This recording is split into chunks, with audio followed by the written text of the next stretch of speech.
Right. And I was fine. I told last time, I was like, sure. I did something before. At the beginning, Yeah. before they did something at the work session. And then at the reception, we did bring her in and you know, but like she or Nora, I got a chance talking to them. I only wanted the microphone because as presidents are telling their stories, I wanted to say, well, this is my side of the story. Yeah. Exactly, but it was so nice. Thank you. I know. And I'm worried about, I'm wearing my crappy shoes. That's all I You know feel. what? I think I'm gonna get you a pair Oh, of those. You've seen the shoes, those no, I slippers you haven't, can but I wear. know the right foot. Oh my God, that'd be the best. That's so funny. I looked good yesterday and it killed my face. I'm like, you know what? I'm going back to my normal straight shoes. Oh, I'm behind us. There you go. Nobody's looking. I did my nicer shoes for the pictures. Well, I showed up to watch those pictures. I think I missed it. Like, Oh, no. So Baskin sent me a picture of it, but I was like, Yeah, that's y'all had already done it. Yep. So, oh well. But anyway, okay, one more. have a good one, Miss Beth. Love you. Take care. It's been fun. Thank you. It has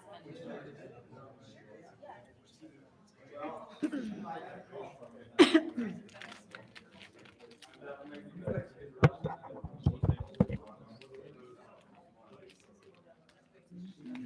Can you divulge who the instructor was that dropped the F-bomb on staff and this is being a jerk? It was Andy Slack. Check. 1, 2, 1, 2. Cool. There's cookies over there. Don't tell me these things. I'm actually more of a salty person than a. I'm going to refrain until Till after? video cameras. I don't have cookie in my teeth. I need to like clean up my area, right? Well, actually, I take a saved. picture and say, this is the healthiest, you know. I have a piece of chocolate. I have a piece of chocolate cake on my desk waiting for me after because it looked really good on the staff. What's your schedule now? Are you guys flying out tomorrow? Or I fly out. Saturday? I fly out at 6 a.m. tomorrow. Rebecca and I are going to take the same shuttle, and but there's still an exam session tomorrow, so they're a doing few their- staff are staying to clean up, and a lot of staff already left this afternoon. So with the time difference. So I was reading the schedules going, oh, so the Drip Micro Common Interest Group meeting is at a leisurely 8:30. For my whole life, it's been at 7 a.m. every show. Yeah. And, oh my God, there's a 2-hour lunch break during the show hour. Yeah. It was just like graduating from Larry Union High School on asphalt courts with huge holes in it, tennis. Yeah. For the 4 years. And the year I graduated, They changed they it. put in some really nice new concrete green courts. That's hysterical. Everything gets together after you leave. Well, you know, the only Or after reason you don't have to do it. the only reason we could do all that is because it's really what we were calling on the side irrigation light. This is your show light. It's because we didn't have the general session, Right. and we didn't have this, and we didn't have that, and Yeah. so I think it was more enjoyable to people. Oh my And- God, it sounds like a cakewalk compared to. It was brutal. It was brutal. I mean, Oh my God, GIE is the most brutal show I've ever been. You party all night. You Right. go to bed at 1 or 2 in the morning. You get up for these meetings. It's Yep. 5 and you have a 7 a.m. meeting, which you're obligated to go to. Yep.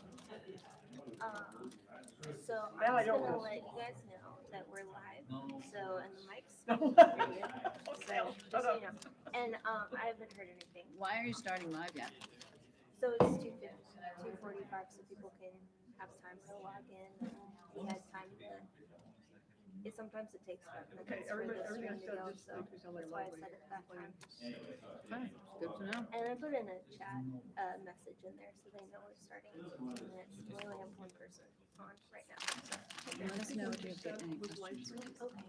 We'll do that. The man that you introduced me to, Kyle? Kyle. Yeah. I'm ready for him to tweet that stream. He's still alive, so. So he didn't give you his contact information? I don't think so. Oh wait.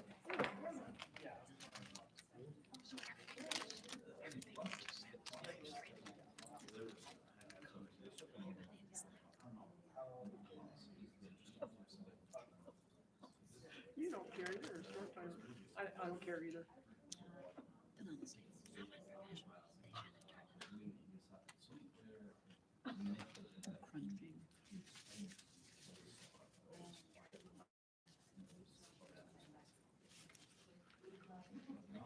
All right. Let's go sit down over there. I'm gonna move myself. Clean up.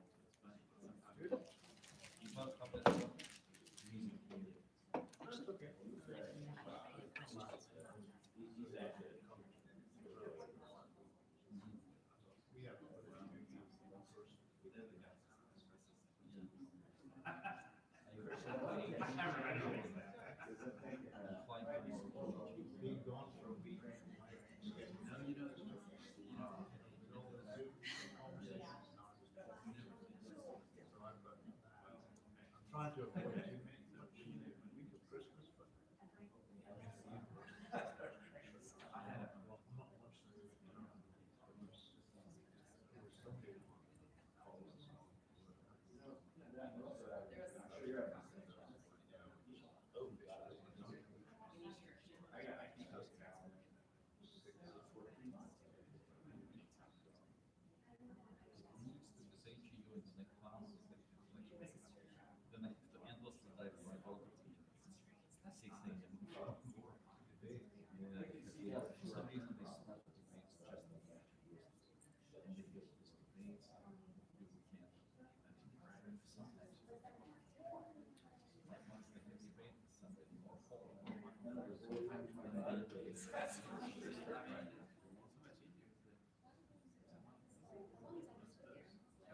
Well, I was thinking, she wants to be,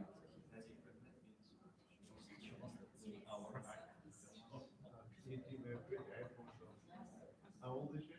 She's 14, she's turning 15 in February. All that I we have was to 13 was 12 and 13, 9. She's been hospitalized. She was saying last thing is that she eats this stuff. So now it's much better. It's 77, Yeah. 20, 37. Well, I think on the deep moved her. Dropping them off like crazy. Oh, I'm sure it's over. Oops. I'm working.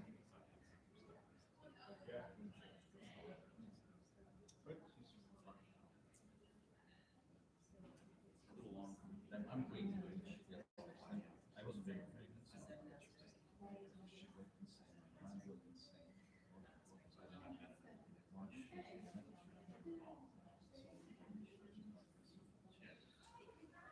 My wife is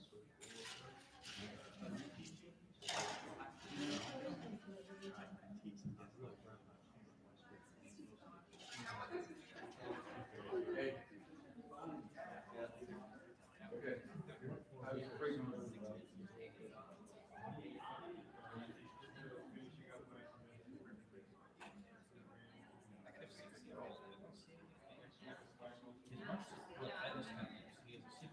How you doing?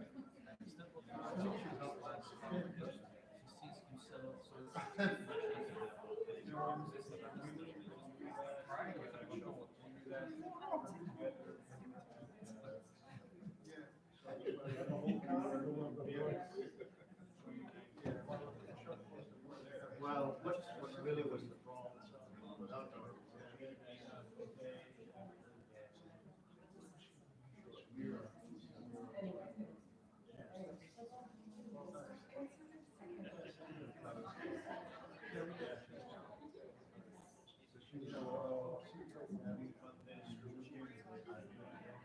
We didn't realize it.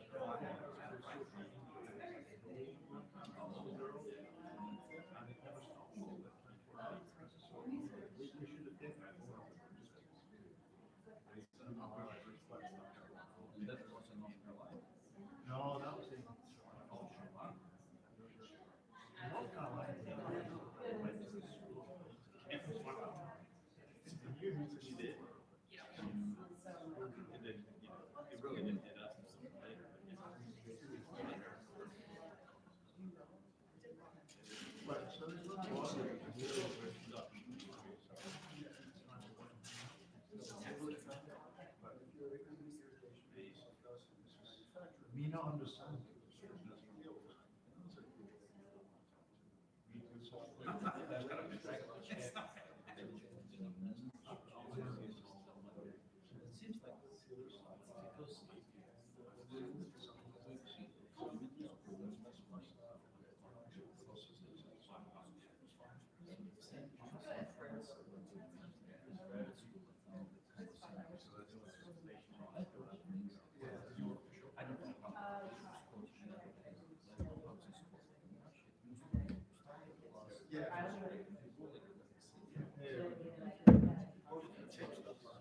Seems like the sum of happening with this when you continue to swap kids, a lot of things, relationships. Well, both our kids turned out okay. I think the children the kids there was they were used to and so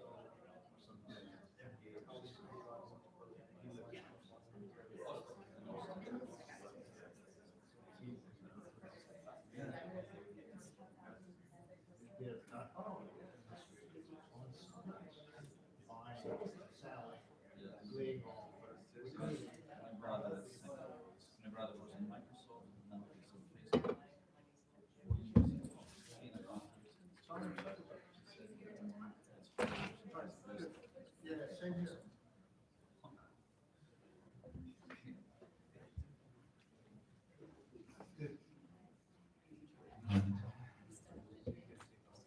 All right, dude.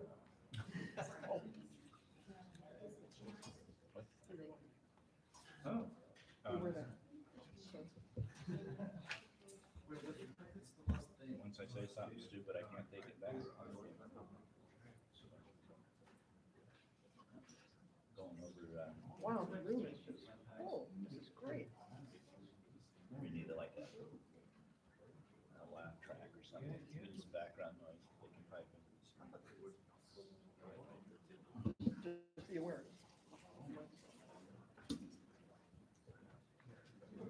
2 hours into the last day drinks.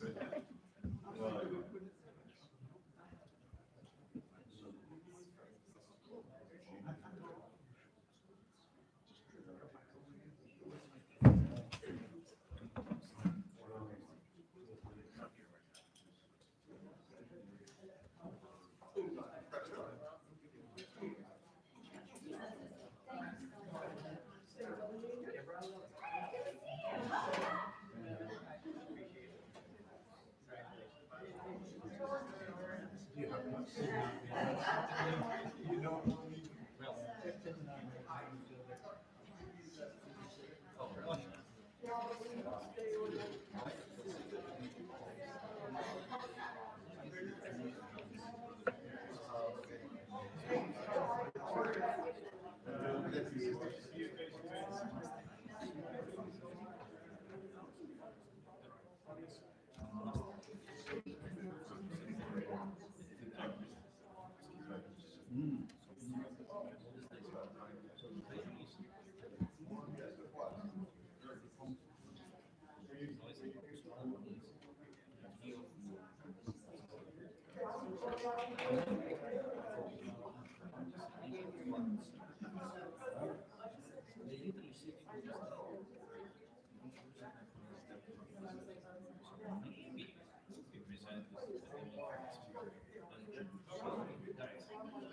We need, we have to, so why don't we?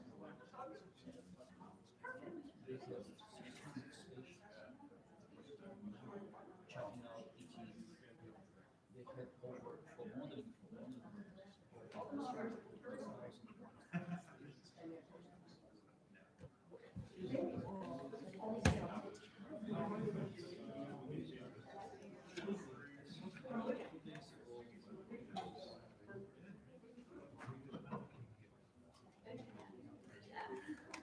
oh,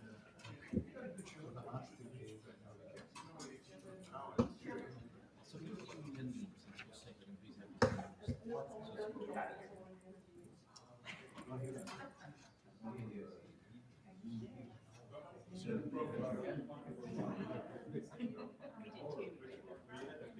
so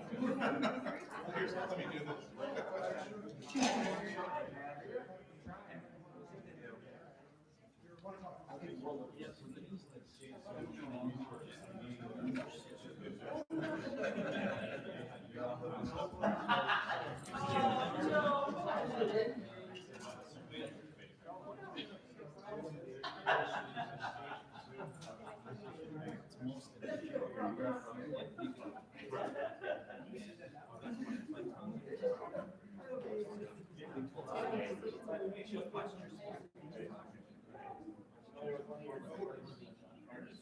up? George, how are you, man? You have legs, that's great.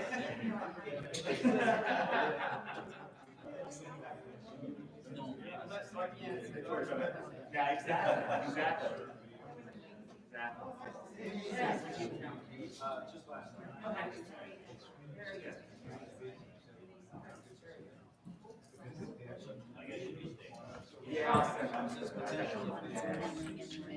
That's great. I don't think we're in a hurry. I'm here for the duration.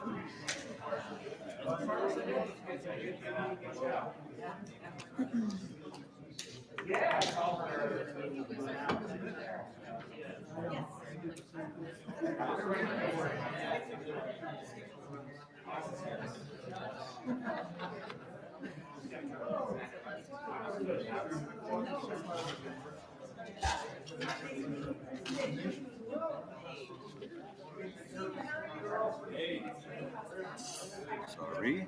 No worries. These are live, just so you know. Ooh, That's she's okay. getting ready to call somebody. I would never do that. Uh-oh. So Eric is here. That's really good.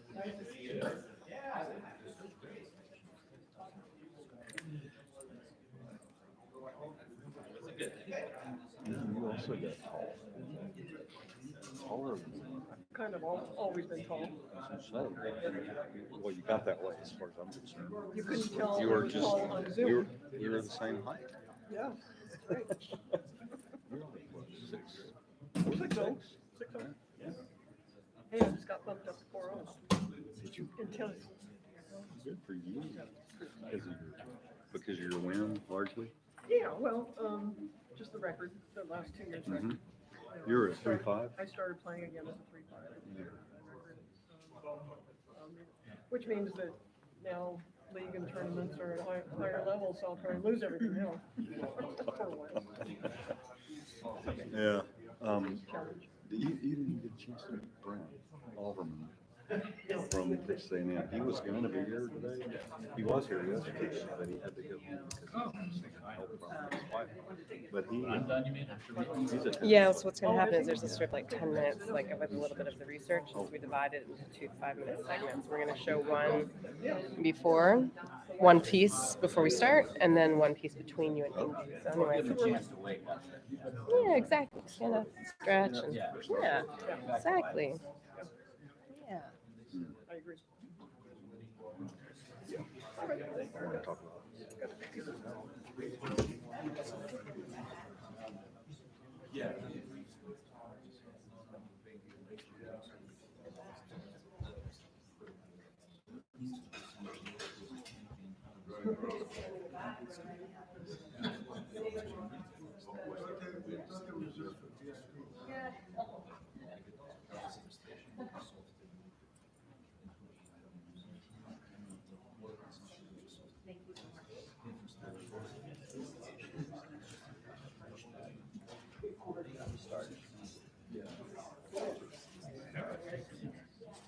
gonna be exciting.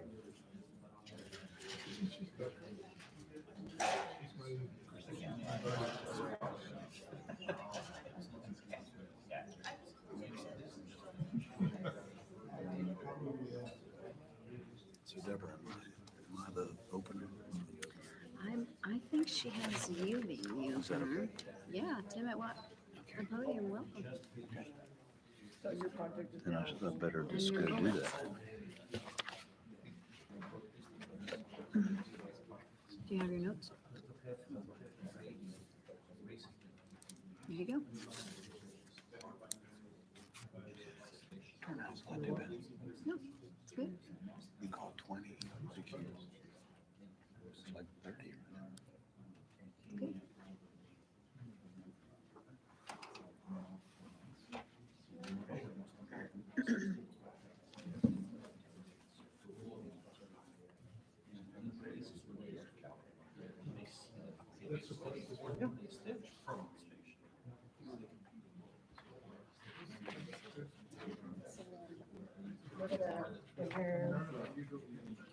can I see your talking points for a sec, just real quick? Because I'm going to show that first part of that video after you do the intro, right? Then Deborah's going to come, and then I'm going to show the first part of the video before we have to work this out, okay? So I'll come up.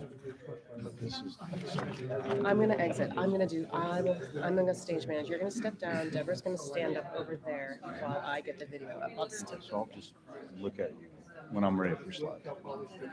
stand up. I'm going to be switching the slide out, the intro slide out to the video. Instead of going to the podium. Yeah, that way I'll just get the video. I gotta switch out. I will not rise and come to podium. I'm crossing out rising and podium.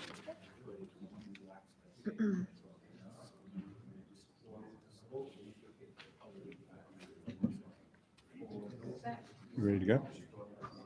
You don't even have to have this up. I can already just put the first part of the video and then hit play. Let me do that. What's that?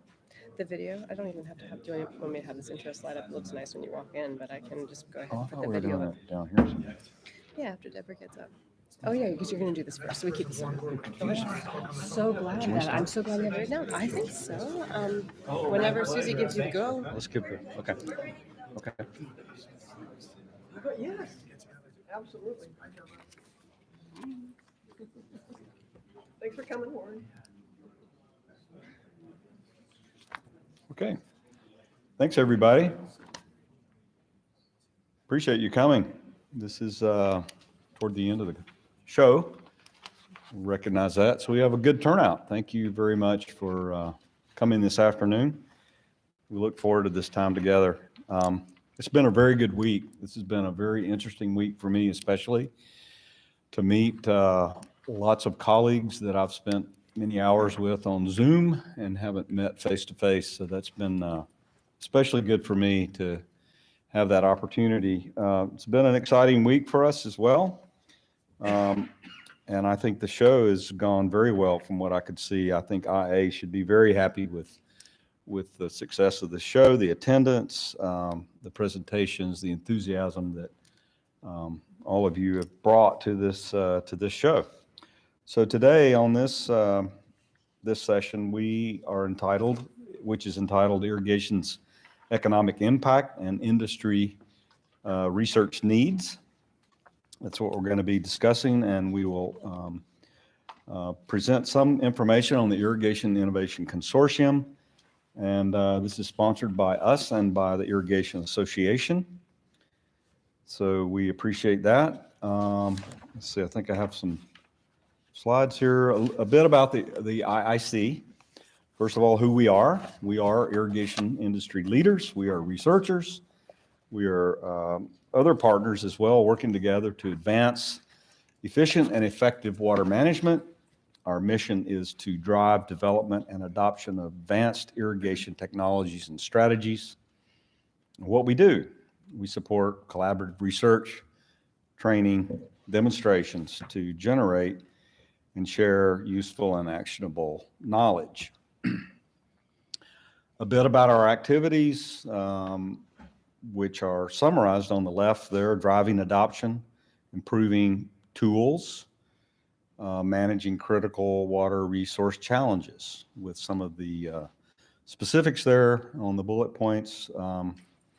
Integration, supporting tools, encouraging scheduling of irrigation, efficient scheduling, water delivery, etc.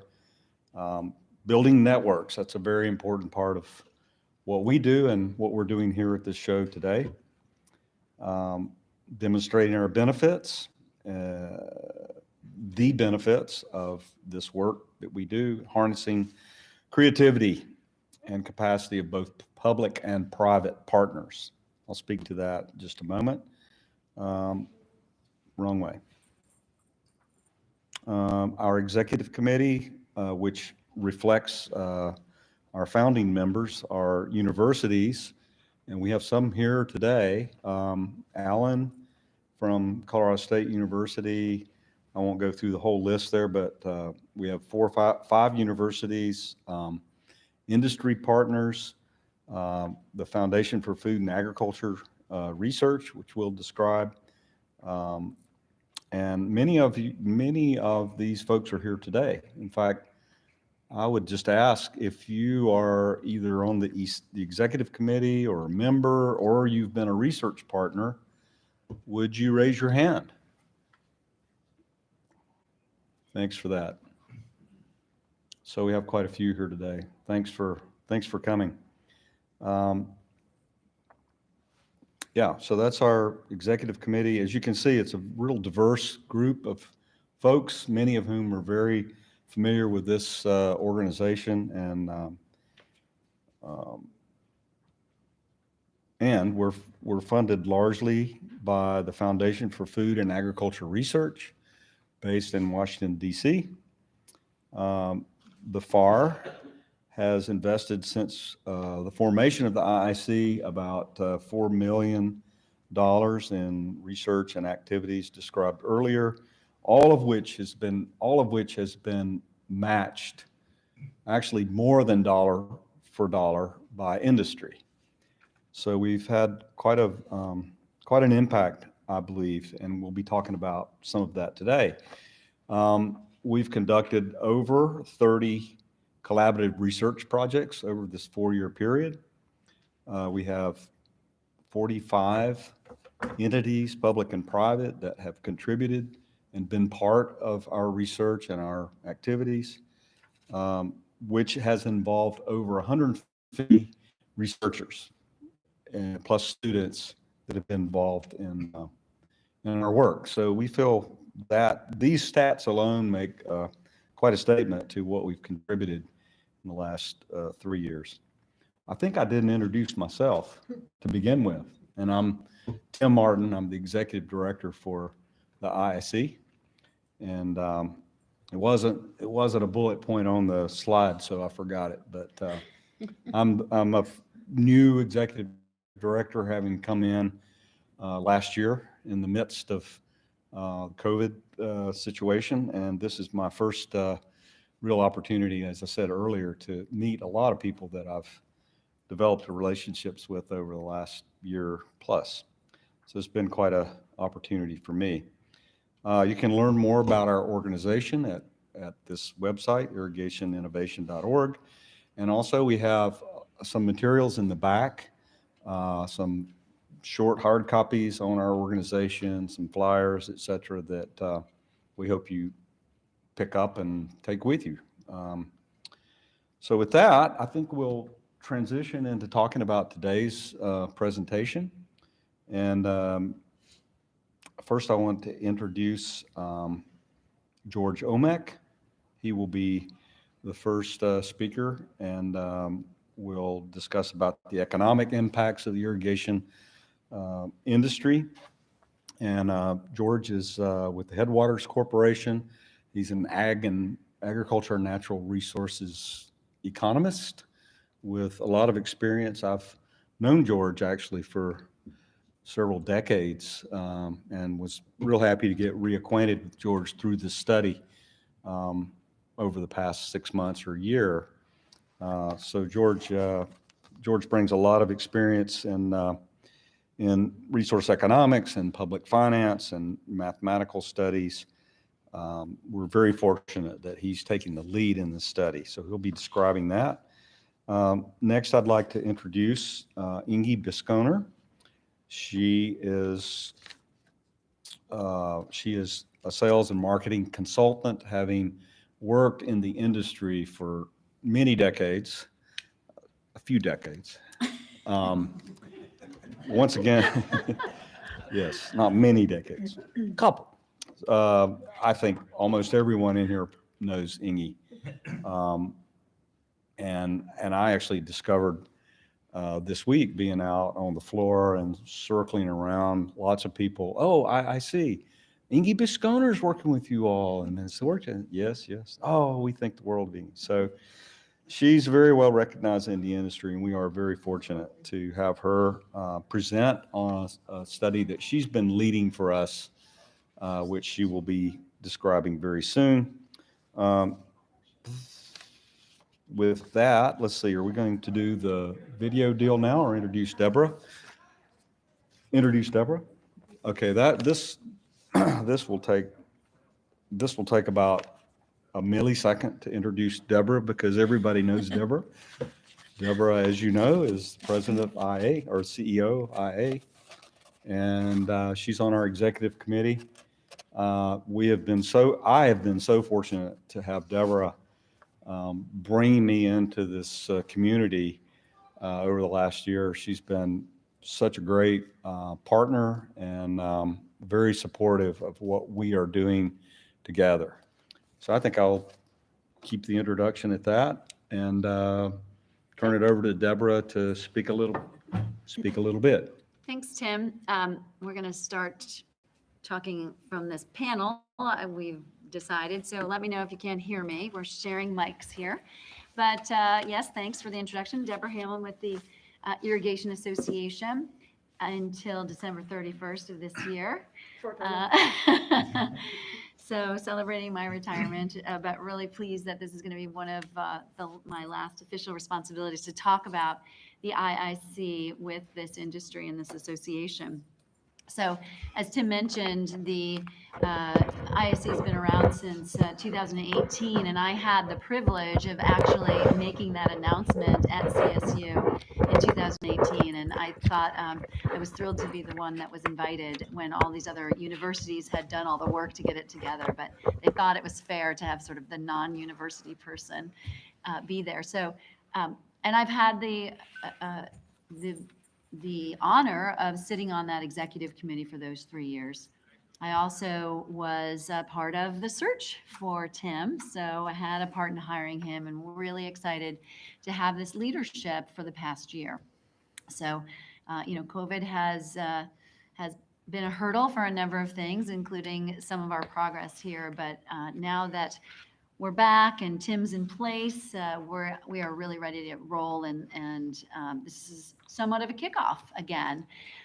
One of the things I'm here to share, hot off the press, is that this afternoon, Tim and I signed an MOU between the Irrigation Association and the Irrigation Innovation Consortium with a laundry list of things that we are agreeing to work together on. And it's just one step to solidify the value that the Irrigation Association sees in this consortium. And one of the things that we really, in having this MOU, is to share that this is this is the research arm of the Irrigation Association. So we used to have a research committee and try and come up with research priorities. And we've said, hey, we're not going to come up with a separate entity. We want to funnel all that energy through IIC.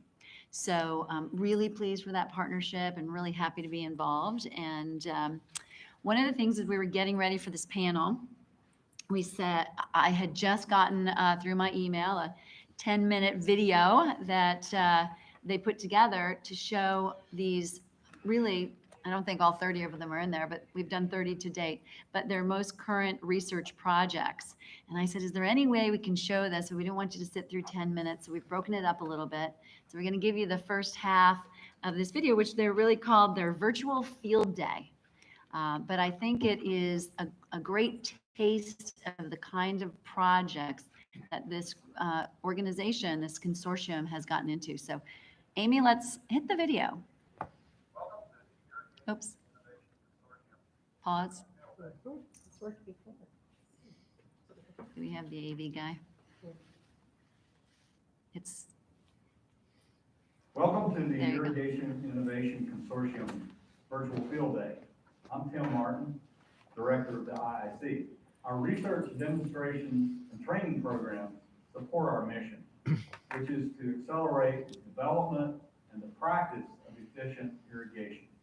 If you're interested in partnering with the IIC or learning more about our research, consult our website at irrigationinnovation.org.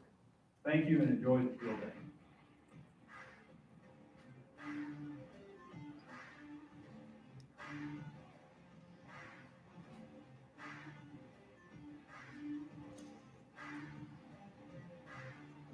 There's two aspects to this project. One is a physical study about the feasibility of using recycled material, particularly using thin wall irrigation drip tape that's typically a single-use product and reprocessing it into thick wall drip tape, which is a long-term product. We're taking plastic that's already in the irrigation stream and turning it into something that was a single use into a long-term use product. The other aspect of this project is an economic study.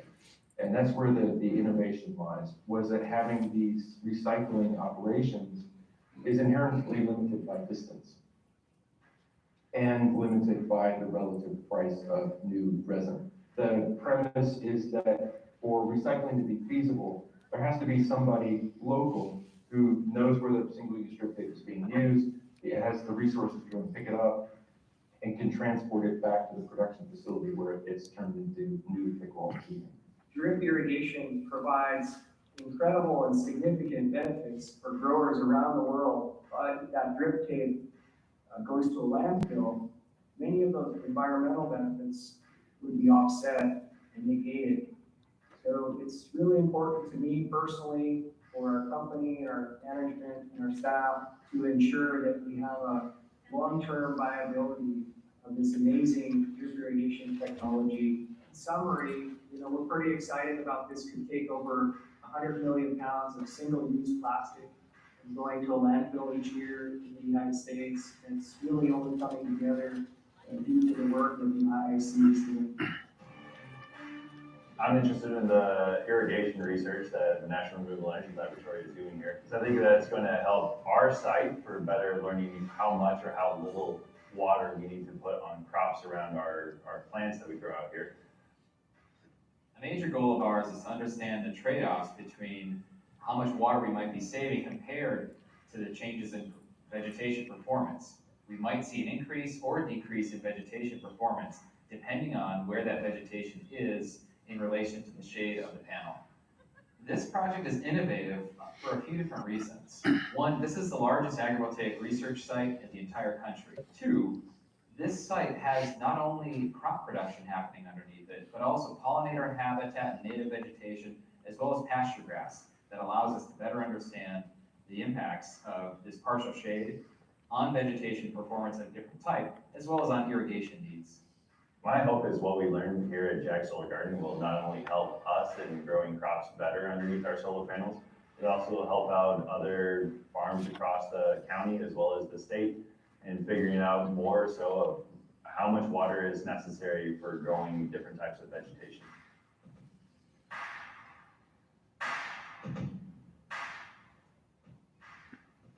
The overarching goal of this project is to take a step towards center pivot automation. If we can move towards automation, then that could really reduce the labor requirement, and so we're excited about that. The overall goal of this project is to advance the technology in order to reduce the amount of water that we're using for irrigation. This project is innovative for a couple of reasons. I'm excited because this is a step towards automating center pivot irrigation systems. We are mounting sensors on the center pivot itself. We're taking advantage of the center pivot as a moving platform that already moves throughout the field and using that to collect data about the crop canopy. If a producer's not limited on the amount of water they can pump, it's really easy to put on some extra water as a cheap insurance policy to make sure they get a good yield. However, if they have more sensors and data available, they might be more confident pumping less water for irrigation throughout the year.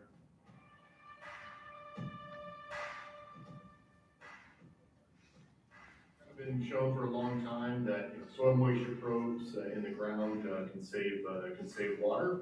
However, the adoption of those has really been stagnant around 10 to 15% for several decades, according to farm and ranch surveys.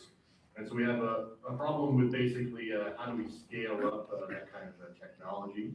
And so this project wanted to look at basically could we use remote sensing technology and still get some of the water savings that we would see with soil moisture probe technologies. And how can we use technology and actually transfer that to be scalable and adoptable by actual farmers on the ground is really important to me, and actually put some of our research into action. Partnering with Darren Rudnick and through the TAPS program is a great way to do these side-by-side comparison projects as well as get more exposure and more boosters who really take up the technology and invested, you see that there is an actual rate of return on putting some of these practices into use.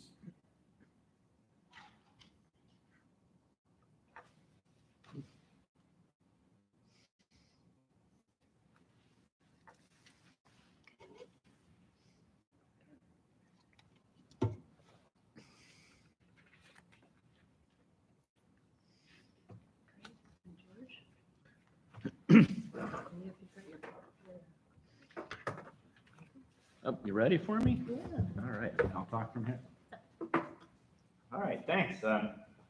Thanks for being here. My name's George Omek. I guess you probably already know that. I'm with Headwaters Corporation. We're a engineering firm based out of Kearney, Nebraska. Our main, I guess our claim to fame is we operate the Platte River Recovery and Implementation Program focused on restoring more natural conditions in the Platte River. I do a little bit more than that. I work out in the water area. I work primarily in Colorado and Nebraska on economic and financial issues. And I have our Tim Martin's and mine's paths have crossed many times over the last 20 years, sometimes knowingly, most times not knowingly, until we find out we have a whole bunch of common friends and common interests and have been in many of the same meetings. So it's been a real pleasure to finally get to know him in a more personal basis. So we're going to talk about the economic impact of the irrigation equipment and services industry. It's a study that was funded by the IA and also with the Irrigation Innovation Consortium. From the IA, we worked with Deb. Initially, we worked with John Farner, and then we worked with Coleman Garrison. And very much a pleasure with both. And then with the IIC, we worked with Amy, and it's been a real pleasure working with all these people. We're grateful for it. We'll advance the slide and get going here. But I want the scope of work on this project. We wanted to estimate the dollar magnitude of the irrigation equipment and services industry. That is, what does the industry itself contribute to the national GNP? How big is it? We don't know. We hadn't known at this point. In 2010, I participated in a study that looked at that, and we made a lot of assumptions, made some estimates, came up with the numbers that we'll summarize here in a little bit, and went about our business. I know since that 2010 study, I had been a little bit uncomfortable with the results because, gosh, it just didn't feel like we had enough information to do a good job. And so I was glad to be able to get a chance to tackle this problem again. Turns out some of the same issues were still there, but I think we used a different approach to get at them. And I'd also like to just indicate that it's an independent update of this 2010 study. So we didn't know what was going to happen when we compared the 2010 study to the 2020 study, because we used just whole different approaches for all the sectors. Specifically, what impacts are being measured? We're measuring what an economist would call the direct impacts. Those are the expenditures for irrigation equipment and services, and we're measuring them at the national level. Again, this would be the contribution to GNP or GDP, depending on if you count exports or not. We're also going to look at the indirect and induced impacts of these expenditures. Now, the indirect impacts and induced, these are what you might call the multiplier effects, and we use a industry standard, what we call input-output model, to determine what these multipliers are, and got fabulous cooperation from the University of Nebraska to do that. So why do we want to know the size of the industry? Is this really important or an academic exercise? Well, no, it is important. Well, for one, it's a measure of growth over time. How big are you? And I think it's existential question you want to know.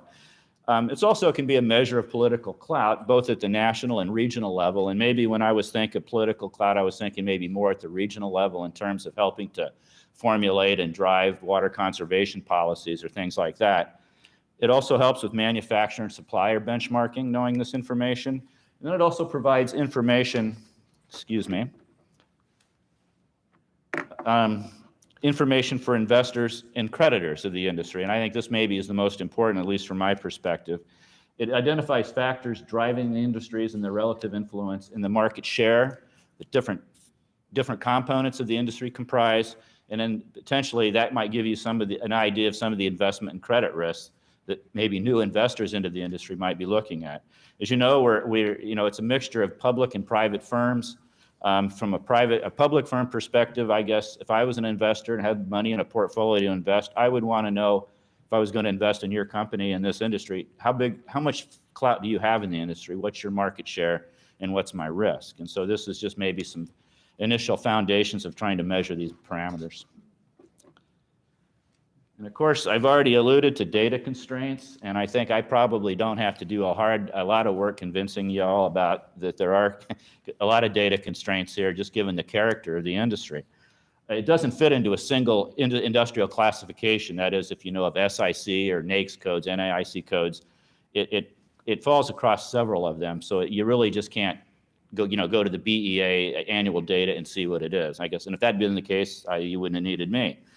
Also, the industry serves more than one purpose. It serves crop irrigation and it serves landscape irrigation, and each one's driven by different factors. So you kind of got to look at two different drivers.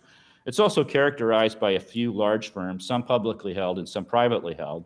The publicly held ones, they are required, for shareholders to publish their data every year. So you can kind of get an idea of the value of the share and the size of their industry. But also there are some very prominent industries that are privately held, and they're a little bit guarded about sharing data. So we don't know. So all these things, in combination help to drive the methodology. So whatever method we use to estimate these impacts of this magnitude, we have to accept and work with these constraints. We're not going to change them, at least not in the near term. So specifically with the methodology, and I'm going to pick up the pace a little bit to make sure I get through this in a good manner, but we examined crop irrigation, residential, commercial irrigation, and we also looked at landscape and horticultural irrigation of landscape and horticultural crops. We looked at all these things separately. I'm not going to spend a lot of time on the landscape and horticultural crops. We ended up using the same methodology as we do with crop irrigation, and I'll show you later that they're kind of a small part of the industry. Not that they're not important, but maybe our time's better spent on the bigger components. We focused on the economies of the purpose. What drives each? That is, what drives the crop irrigation sector, what drives the residential commercial sector.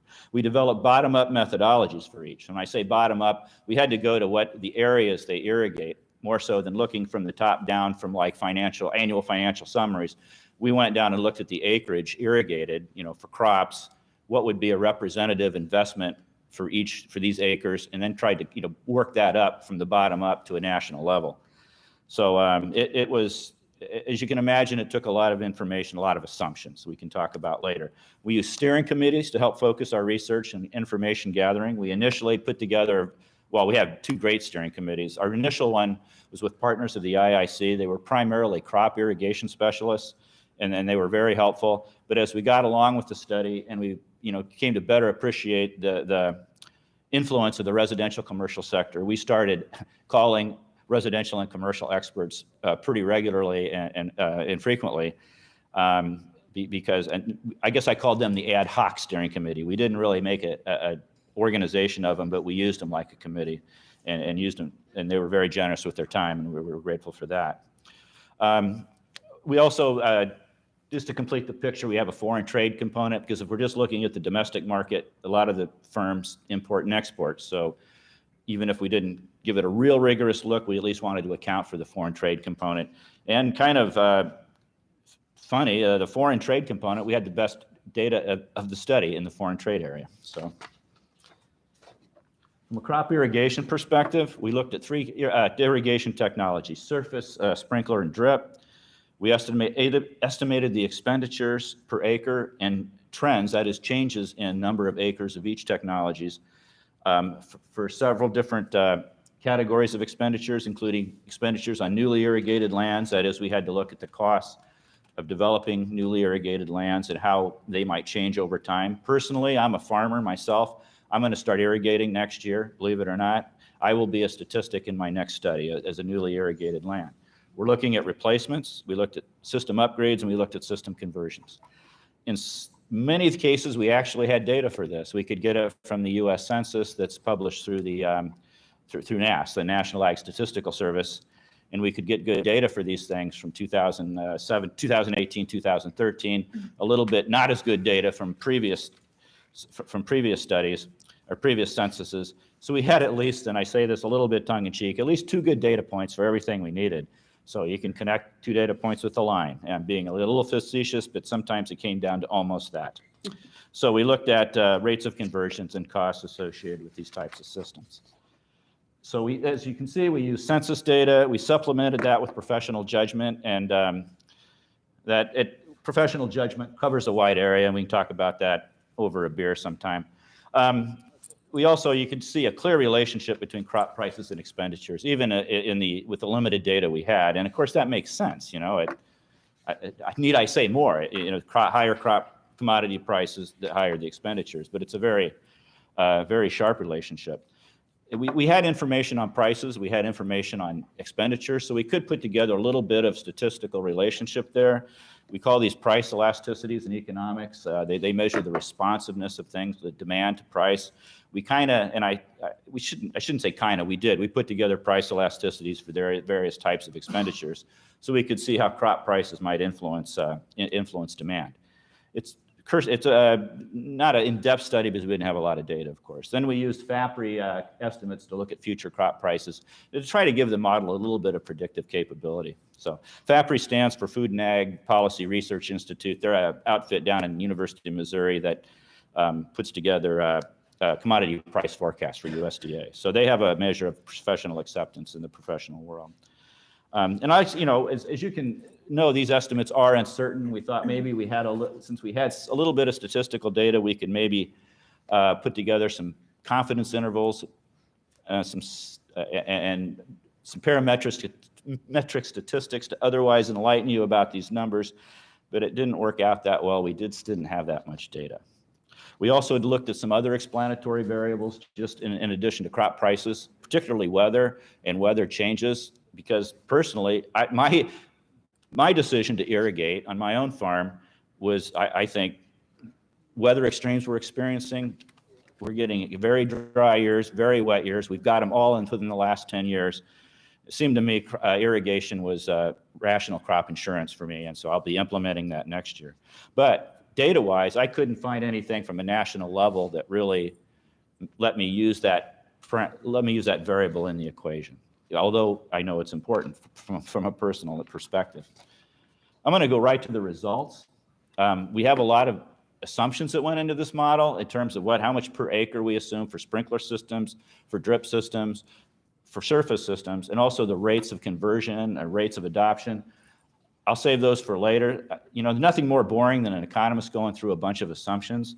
So I'll just go through a bunch of results first, and then we can talk about the assumptions later to the degree you're interested. So, but from a results perspective, the blue bars represent the estimated expenditures from our model, and you can see on the left axis, we're looking in the range of $2 billion, that's 2,000 million, so it'd be $2 billion to $3 billion over this period of time we looked at. And you can see we tracked the actual crop price and then the FAPRI estimates, actually actual price this year, because crop prices during the course of this study really shot up.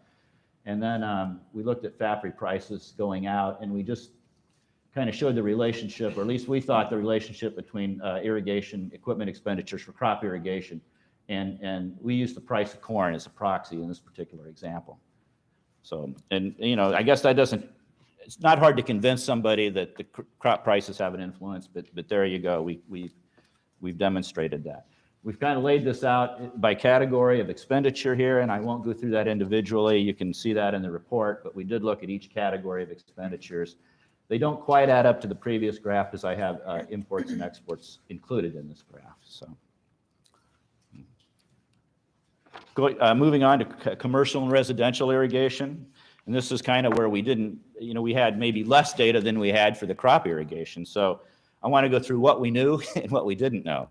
And what we knew, or what we know, and what we've determined is, well, we know that demand for residential and commercial irrigation and subsequent expenditures are, you know, they're a derived demand for landscaping, just like crop irrigation is derived demand for the commodity. New systems are driven by housing starts in commercial construction with retrofit and O&M expenditures included in that. That is the best fit or the best driver we could find at a national level for residential commercial expenditures were housing starts, and they tend to track with GDP. So, you know, GDP and residential commercial irrigation seem to be pretty strongly linked. Housing starts, again, closely correlated with GDP. We know there's a small number of large privately held firms that have a large influence on the industry that we weren't going to get much data from. And there's a longer channel to market compared to crop irrigation. And that's important because on the crop irrigation side, we maybe have an equipment expenditure, an installation, and it kind of all occurs at once. When you buy the equipment, you buy the installation as well. On the residential commercial side, in some instances, you may be going to Lowe's to buy something. You may hire somebody to install it. There's a longer channel to market, so to speak, on the residential side or in the commercial side compared to ag. So we know that the equipment expenditures are one thing, the markup and installation is kind of another, and we tended to handle that a little bit separately. And this is what we think we know. And this is where we're kind of out there. We think there's approximately $2 billion per year expenditures prior to 2009, the 2009 downturn, when it went down to less than $1 billion, increasing back to $2 billion currently. That's a mouthful to say because that's a lot of money and not a lot of data to support that. But this is what we've gotten from discussions with individuals in the industries. These are expenditures for equipment only, for hardware, doesn't include installation. So right around $2 billion mark. And we kind of had to run with that number. And then as we made our assumptions in the subsequent steps of this component, we kind of had to make things to back into that number. So we were kind of trying to fit the model into these numbers. So it's, as an economist used to dealing with empirical data, it was a challenge, but I guess it was fun. When you get anecdotes from the best people in the industry, I can't, or this good people are telling you the same thing or telling you they're all about the level where they think the industry is, they're coming in pretty close to one another. You can kind of believe that maybe that's where they're at. So we also know that about 30% of the residential and commercial irrigation system cost is materials. The remainder is installation and contractor or retailer markup. So you may have, again, 30% of that residential system may be materials, the rest of it's installation and markup. With this, the $2 billion estimate, that was for equipment, that's for materials, with the installation and markup, therefore accounting for near $6.5 to $7 billion per year. So that's a good chunk of money. We looked at 4 categories. We looked at residential, we looked at commercial with landscaping that supports nearby structures. We looked at commercial, large turf areas, cemeteries, athletic fields, other open areas. We looked at golf courses. We used a similar bottom-up methodology as used for crop irrigation. Unfortunately, we didn't know what we were trying to shoot for, though, or I guess we did, anecdotes, and we used our bottom-up methodology to try to fit into that. We looked at primarily at sprinkler and drip technology, and the expenditure categories we considered were newly irrigated areas associated with new construction, replacement, and retrofits.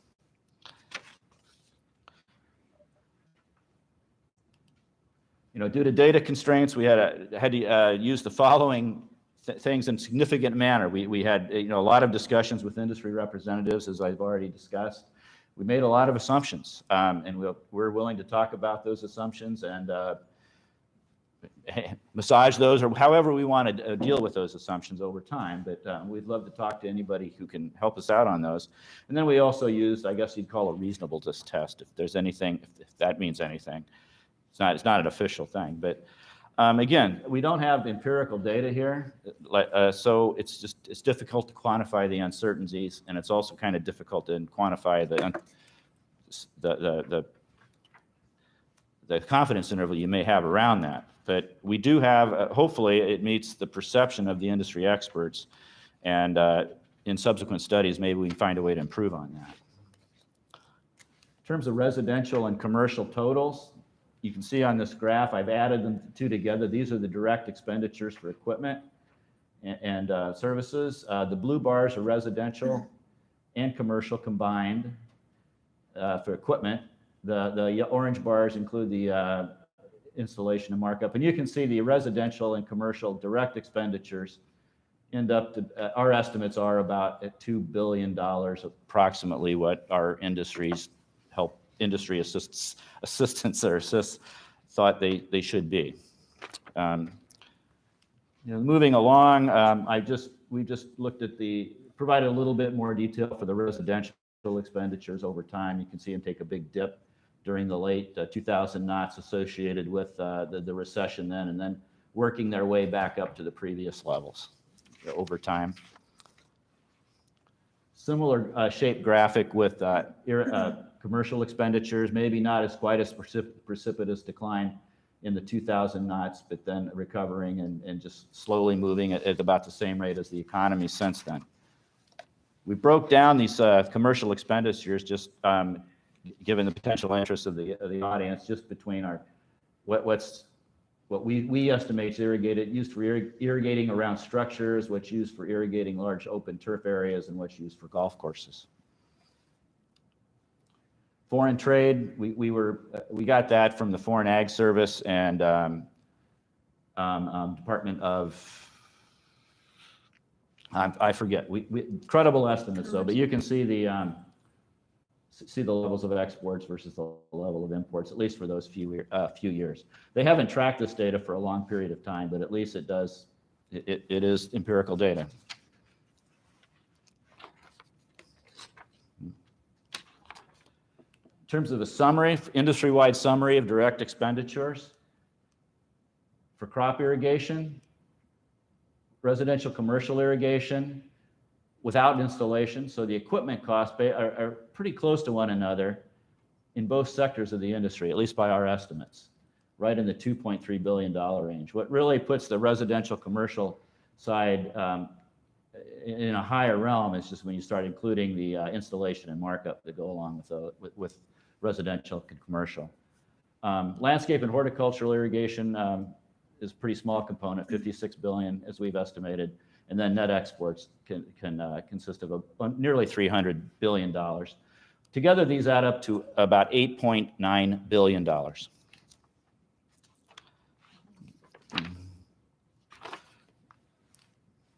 We summarize them here, and we summarize them in relation to the 2010 estimates. This was the graph that made me just about fall off the table that about made me fall off my chair, because we didn't know how this was going to look when we compared them to each other, the 2010 study and the 2020 study. But putting them side by side in our estimates, and I focus on the results, it looks like, we came up with something around the 7.1 billion level in 2010, about 8.9 in 2020, and that translates to a growth rate of about 2.3%, which basically pretty much tracks the economy. It tracks GDP fairly closely. We did these studies independently. We thought it was somewhat remarkable that the results were as close as they were, honestly. When we compare the sectors, they make sense. The golf sector, we think the golf sector is going down. It may not be going down that much. Sometimes we were using different methodologies for these sectors from one study to the next, so that's why we're surprised they're close, but in some cases can't fully account for the differences. But I think overall, it does a nice job of accounting for the growth of the industry, and also gives us a little bit of confidence in our results that we can lose two independent studies can come up with something reasonably close to one another, even given the lack of data. We're going to go backwards for a little bit and look at the backward link impacts, and I'll go through this fairly fast, but these are the multiplier effects that $8.9 billion generate. We're going to look at the indirect impacts, we're going to look at the induced impacts, and that looks at the support industries that support the manufacturers. That is, who supplies the rainbirds, the hunters, who supplies them with materials, and then also those material suppliers have their own households they have to feed and they spend money for, so those are the indirect and induced effects. We use a model called IMPLAN, which is an industry standard model. We examined manufacturing and installation separately because they are different kind of generators in a sense. And sometimes we had to use weighted multipliers to reflect the combinations of sectors, since there is not a clean sector that our industry falls into. And we specifically looked at output and employment impacts. Irrigation spending, you can see for crop irrigation, and these are the total impacts, direct, indirect, and induced. Crop irrigation, commercial, residential commercial, the industry total. From a total perspective, the industry generates somewhere just south of $23 billion in total output, national output, in terms of contribution to GNP.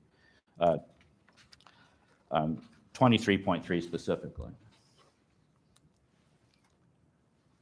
Employment-wise, the industry itself generates over 160,000 jobs, we estimate. As you can see, that from the direct and from the indirect and the induced expenditures, all account total up to 160,000. We can compare them to 2010, and they show approximately the same sort of increase that the direct expenditures show. But again, it summarizes about the total impacts of the industry, $23.3 billion in terms of total impact in 168,000 jobs, or 167,000 jobs. So not a small industry. Conclusions and summary. I'll spend just a little bit more time on that because they're it might generate a little more input, I guess, or a little more discussion. But again, I'll summarize. The industry's growing at about 2.3%. That's consistent with the economy. The irrigation expenditures are driven by factors or variables out of the industry's control, crop prices and new construction. So you're, I guess, price takers in a sense, kind of like farmers, I guess. Current estimates appear to agree with empirical data, at least on the crop side, and the industry's perceptions. And although it wasn't relevant, we didn't come up in this study in the written part. During our discussions with the industry folks, we couldn't find any evidence that water conservation initiatives were changing the demand for irrigation equipment. It seemed maybe some of the types of expenditures might be changing, but the overall levels don't seem to be going down. We ended up talking about that because we were looking for factors to put in our model that might influence expenditures. And so we thought, well, maybe conservation initiatives or policies or whatever, state laws that have been, passed in Colorado, for instance, might have some effect. And well, they might, but it doesn't seem to be a negative effect. Another observation, I guess, is, of course, thanks. There we go. Pandemics are bad, we know that, but we really got surprised in this study because they seem to provide a temporary boost to the industry. Going into the study, this is in the beginning of 2020, we thought, great time to start a study right at the beginning of a pandemic. We're going to have a great opportunity for a case study to see what a major pandemic does to the industry. We were kind of excited about that in a sort of a perverse way. But anyway, at the time, crop prices were pretty strong and they kept going up. During latter half of 2020, crop prices really started shooting up. Ag demand for irrigation equipment appeared in there, so that they seem to be doing well. On the residential side, people had to stay home, and I guess a result of that was that they had a lot of disposable income to work on their yards and their irrigation system. So it didn't seem to be a bad year for the industry. The pandemics are bad, but maybe in the short term you get a boost. Lessons learned, we could go on forever. Many explanatory variables, particularly related to climate, tend to get washed out at a national analysis. The regionalization of the model would be a great benefit, particularly to states like California that may not act like the rest of the states. And it would also give an ability at a regional level to incorporate irrigator behavior in the sense that you just wouldn't be looking at crop prices. You might be looking at things of the demographics of the irrigator, the climate patterns of the area you're looking at, and some other things, policies, some other things that might give you a little more confidence in your future estimates. Another thing we don't talk about a lot, but geospatial tools exist to estimate irrigated turf areas. Had we had the budget and time, we could have probably done a lot more on the commercial side in identifying irrigated turf acreages in major cities. I happen to be working with the University of Colorado on a turf replacement project, which may not thrill a lot of irrigation people, but we have been able to look at GIS applications and the ability to pick out irrigated turf out of overlays of municipalities and other regions. And so far, it shows a lot of promise. It would be a lot of work to do it at a national scale, but on a regional level, it seems very doable. There's no substitute for empirical data. That is, you know, we really enjoyed talking to the industry experts, but we knew there's not empirical data. It's anecdotal, and it's hard to verify, and it's hard to verify results when you don't have empirical data. So based on that, I'd say moving forward, a process of collecting industry data while somehow maintaining some anonymity would be essential. If we're going to do the study again in 10 years, it would be nice to say that we've made some steps in developing data that can be more useful. So with that, I'm gonna let it go to questions. I'm also gonna just take a minute to thank Deb Hamlin for all the help that she's given this project, both the earlier one, 2010 one, and this one, and it's been a pleasure to work with you, Deb. Thanks, George. Questions, please. Are there any Yes, sir. questions for George? Oh, yeah, okay. Go ahead. You're on, man. Question, in your summary, you mentioned that there was a slight uptick in the residential consumption of irrigation products. What do you see on the ag sector? Nothing that I can quantify. It just seemed to be strong. It just, period. Not,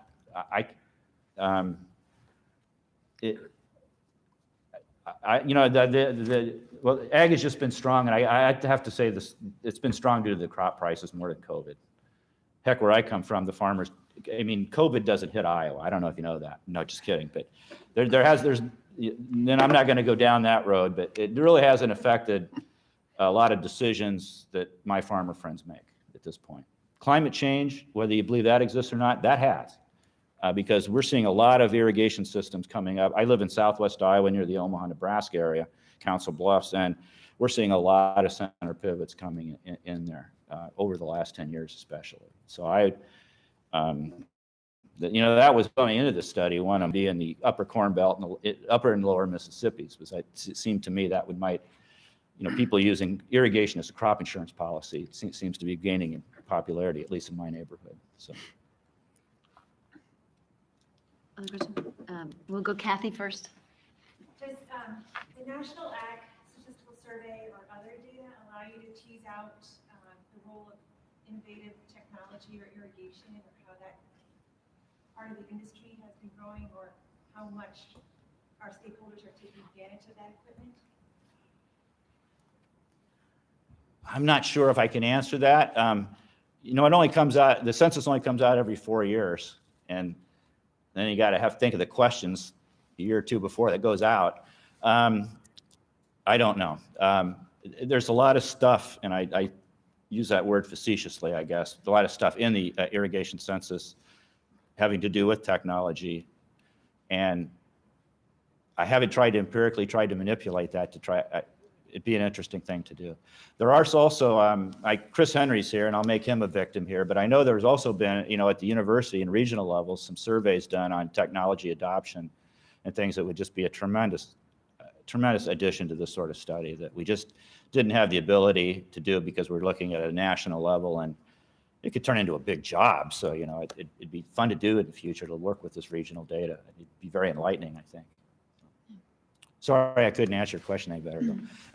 It's one of those that data begets more data. As soon as you get a little bit of information, you want to dig deeper and get more out of it. And we sort of had a limited scope for this round, but I think that more questions keep coming out. So, Eric, did you have a question? Yeah, your time frame for the survey is interesting. That in the last 12 months, polyethylene that goes into drip and micro has gone up by more than 100%, and it's typically 60 to 70% of our cost of goods sold. So when you look at that incredible inflation that's happened in the last 1 year, how should we take that lens and look at and think about this data in the survey? Well, that's a good question. Well, of course, it would increase the, given a constant demand or the demand marching forward, based on crop prices, you'd think, well, there'd be higher cost. You're going to charge more, more expenditures, but then I guess you have an elasticity effect there too. You're going to be charging more for your product. Maybe I'm not going to buy as much, or I might look at a different product base with a different material or something like that. So I guess there's more economics at work there, I guess. Yeah, I guess what I'm seeing is you got the long-term growth of some of these categories of 2 or 6% for the ag. Yeah, Maybe in the last year, most of the ag companies have 25% growth in 1 year. Uh-huh. Right, and it's something to really think, there's more volatility than just in this 10-year period. Oh, I strongly agree, without a doubt. Any other questions from the audience before we ask some of our own? Okay. So, so George, well, one of the things I wanted to point out that everybody has the executive summary in your seat, which is about a 7-page document that has this, the high-level numbers that George has talked about. And then on the IA's website and also on the IIC's website, I believe, is the full study, which is about almost 40 pages with some of that data and some of that, the assumptions that George kind of skipped over. And that kind of information, I think, is very valuable. And when I look at what we did in 2010 and what we did in 2020, I was as excited as George when the numbers seemed to align. So it almost validated our 2010 numbers and made us feel even better about our 20 numbers. But we had the different approach gave us some assumptions that we didn't have in our original study. And so some of the things like how many, well, just the combination of the acres on ag versus square footage on landscape, and per acre and per square footage of what we think a new system install is, a renovation is, repairs are. And then also that added, what you were showing on your bar graph about the equipment costs in landscape are a very small portion because there's all that markup on installation and other things because the channel is just longer. And I think that 40-page report really goes into some of that detail, and you should take a look at that. And some of you may know that, you know, if you're in your ag business, you probably already had an idea of it, but this may confirm what you've been thinking all along. But I also felt like it's good for the landscape side to see these numbers versus the ag guys to see the landscape numbers. That channel to market is so much longer on landscape. And, you know, for years, even coming to a show like this and say, oh, you know, there's so many landscape people and there's not as many ag people. And I've had to say over and over again, there's more people on that side of the industry because the channel to market is so much longer. And even way back in 2010, when we did this study, I got the impression when the numbers came out that the ag segment was a little unhappy that their numbers were lower than residential because, hey, we're important, we're feeding the world, and you're just growing grass. And this actually showed that it's just the way that, it's just the structure of the channel. And so I think it helped tell our story too when we say, hey, there's a little imbalance, a perspective that there seems to be more money going through that channel because if more people are touching it, there's more markups. So I just thought that was an interesting and really additional valuable information that's in your study. It was interesting, very interesting. We set up our steering committee with ag people. And then as we get down the study, it's like, you know, we're only looking at half the picture here. We better do something, you know. So we started, you know, engaging more of the non-ag people, I guess. So. Good. Eric has a point. Sorry, please. Deborah, you make a really good point. But on the ag side, we have dealers too. It's a pretty big dealer, robust market. But I think that when you look at a big job, kind of the percent of the dollars on a small landscape contractor, there's more percent of the dollars going to that contractor labor profit than the ag. But there is a big dealer market in ag too. Well, sure. Yeah, it's the percent of dollars. But there's the distributor, the contractor, all the way down, and your dealer does the distribution and contracting, right? So that's in my mind, there's those two steps in ag, and there's more steps in the landscape to market, right? So I have just a point or a question and a point. I take it that the results from this study, which was just completed last week, I believe, I recently. think we're still making some. Still making some tweaks. Okay. Okay. We haven't sent, Okay, we haven't sent should the have been press stu- release yeah, out. okay, This I'm late. is the, Okay. this is the launch Fair enough. discussion. Thank you. Yeah, that's good. I needed to clarify that. But this document, the results will be public domain. Yes, absolutely. Completely In fact, they're available already, to- the drafts are already out. Mhm. Presentation also. That's a good presentation. I like that versus this is great, but that's good. that That's- presentation. Yeah. Oh, George, will you make that absolutely. available? Yeah, yeah. Okay, for sure. So George, I know the answer to, or the answer is obvious, but, and that is, nothing like this exists. I'm surprised, meaning this is a unique study. that Well, for you me have it done was here? because we Well, done it. but for the world or for the industry. Well, yes, because I've never seen it. Just the way the industry is characterized, why would it be done in the past who would have done it besides the Irrigation Association, I guess, or you guys, because just given the characterization of the industry and the ownership of the companies. Well, there seem to be a lot of I would incentive assume for that would be your answer. Otherwise, we would have been okay. wasting money. Yeah, I mean, But- you didn't have to set me up for that one. I walked right into it. No. Exist, but they're, you pay a lot of money and they have consultants that give this. I think this is more thorough and more accurate than anything I've ever paid for. And that's not obviously that's not a setup of a question, but You're my new favorite I'm happy person. for the But, well, I don't know accurate, but we did our best to be accurate. Yeah. Most studies that you buy from these consultants, they will say that drip micro irrigation industry is growing compound 14% a year. Wow. 9 years. Mm. Gosh, we should be a $50 billion industry then. Yeah. Mm-hmm. We handled that. We made assumptions like all studies, and we had a rate of conversion, a rate of adoption, and a rate of conversion from other rate of adoption of newly irrigated land adopting drip, and then a rate of conversion from other technologies going to drip over time. We would of course like to have documented those assumptions much better and had better empirical data, but we recognize that there's rates of changes we have to deal with on those. So along that line, if I may ask, we have some industry folk here. George, you started out your talk with your how you thought the study would be valuable, and I guess hypothetically, I would ask some industry folk: do you anticipate this is or will be valuable to you somehow, and how is that? I'm real curious about that. Does anybody? See some nods. Huge value. So anytime you're initiating stock or selling a bond or going to a bank to take a loan, they're interested in your market, the total addressable market, and the size of the growth and the drivers of the market. And oftentimes you have to pay for these reports that show this crazy growth that no one believes or they don't add up, and this has real credibility. So at least it costs a lot of money. Costs a lot of money. Yeah. Well, did I leave some money on the table here, Deb? No. I'm just kidding. I was gonna say, and they're paying for it through their membership dues. We paid, no, we were paid too.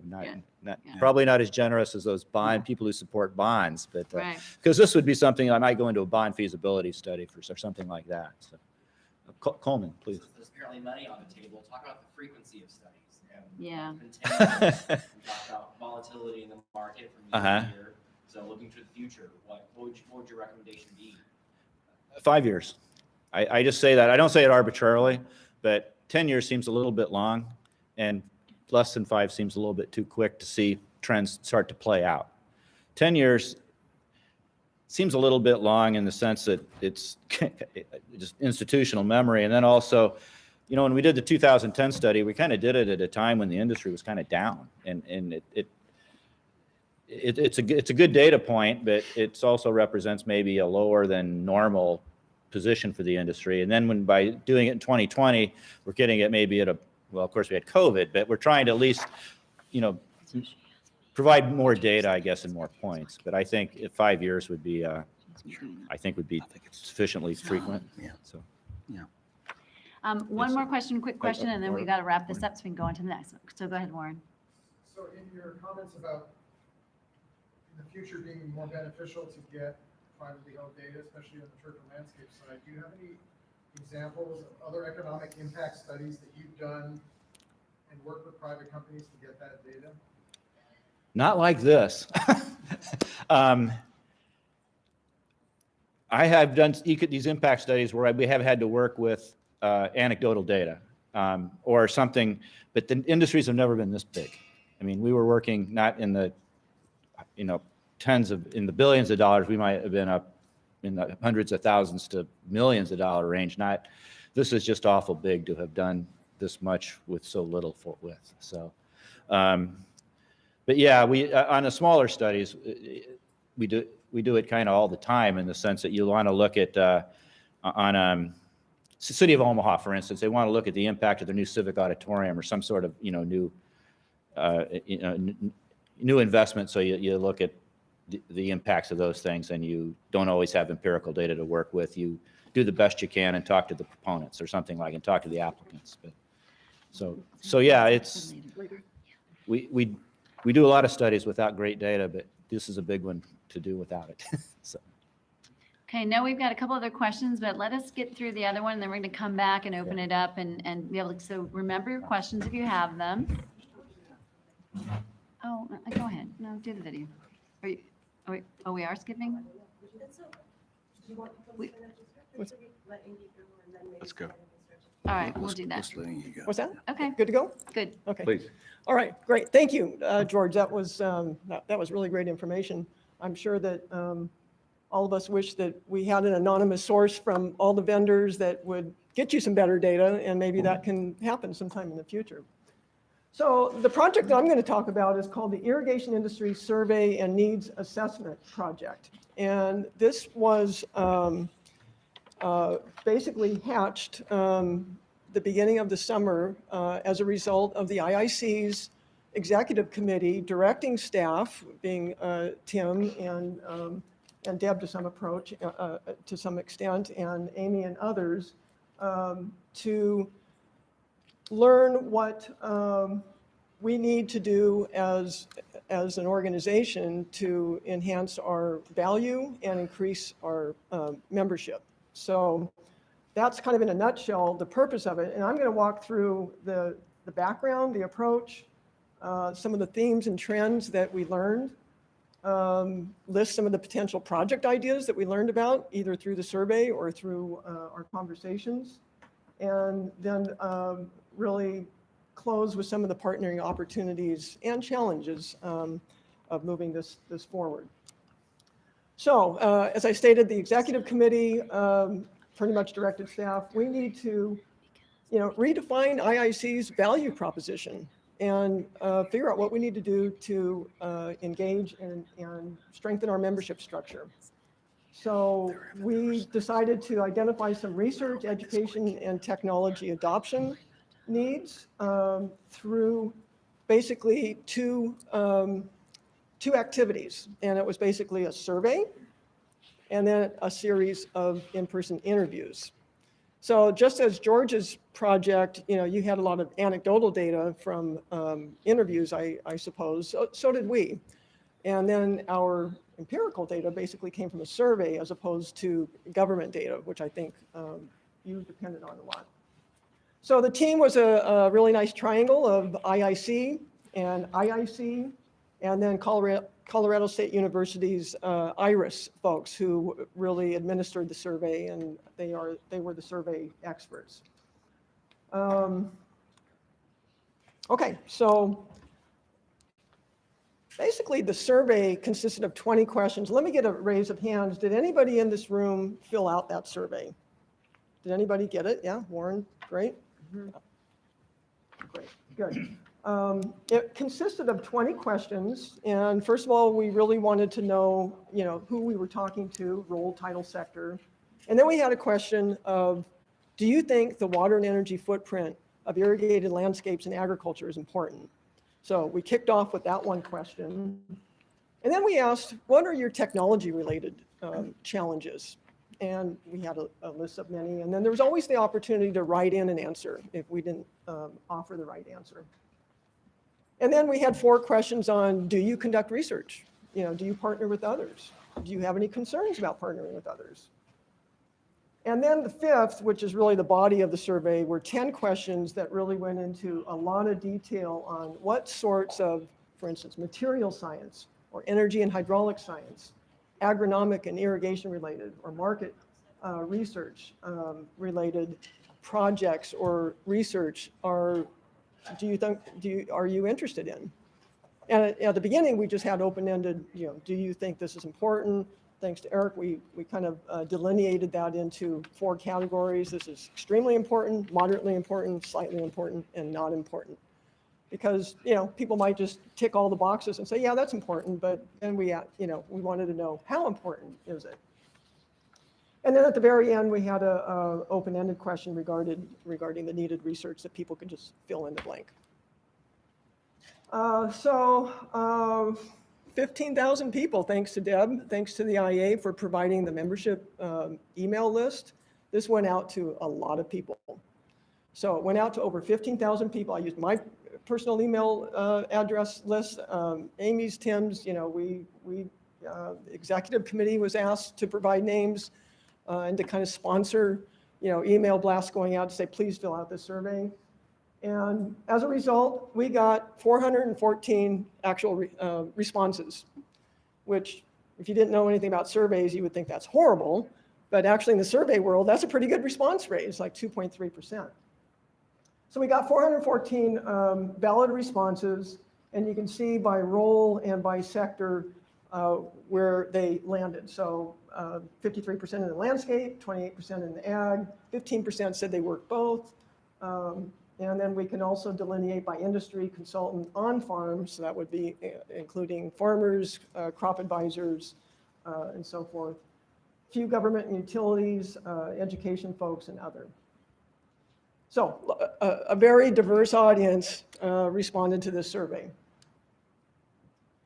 And we took those results and converted them into a couple of different bar chart forms. And this first one is from the total respondents. And this is just an example of one of the bar charts you'll find in the nearly 60-page report, which I should point out. So that's not the right one.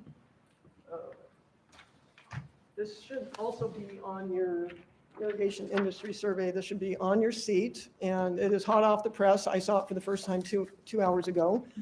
Just went to press. So it is action-packed, loaded with charts and graphs like this to depict all the answers from those survey questions. So that's an example of the bar chart, thanks to Amy, who ably put that together. And then there's another view that we provided, we call the Histogram View, which chunks it out by the respondent's role. Who thought something was extremely important by whether they were a farmer or a landscaper or a government official or a utility and so forth. So that is also available. I don't expect anybody to be able to read that right there. You'd have to have the report in front of you to read that, just so that you know that's available for each of those different questions.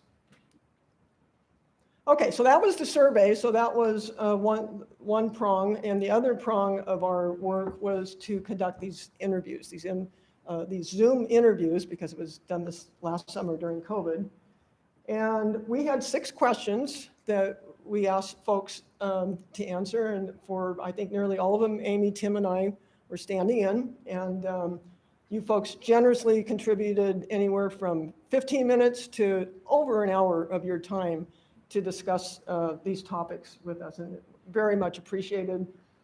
This is a list of the companies that were that agreed to undergo an interview, and we started out again with, do you think it's important to know the water and energy footprint of irrigated agriculture and landscapes?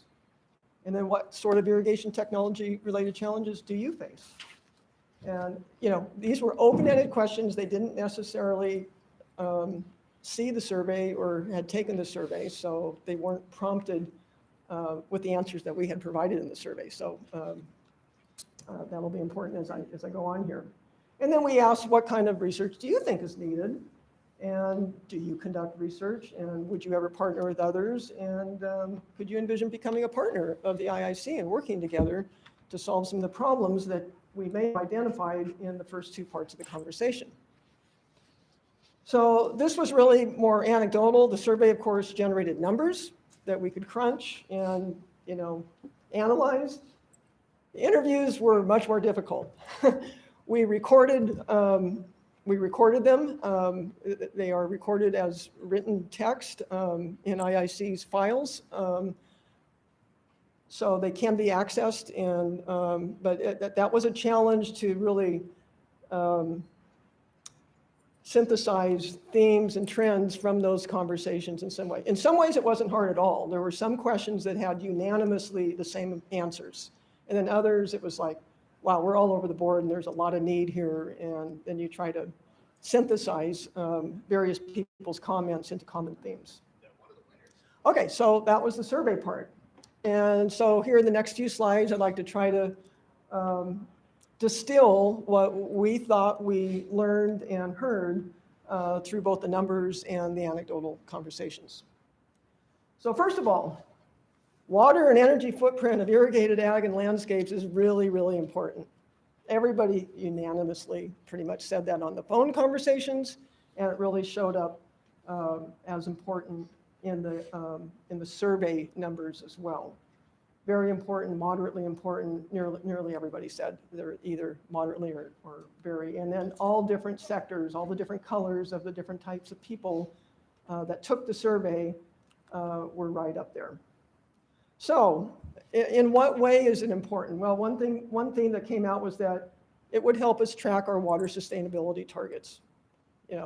Whether you're a municipality or a farm or just a homeowner irrigating their landscape, everybody's got these targets of how much water they're supposed to be using or staying under. And knowing more about either capturing how much we're using or, and getting closer to the target is very important.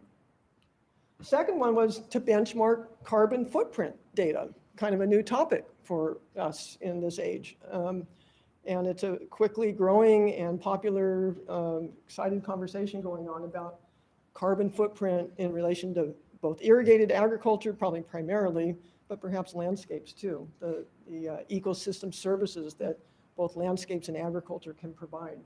We need data. We need data to be able to quantify the benefit that changes in more efficient irrigation in agriculture, for example, can derive, and then maybe get credited by companies or government for sinking carbon.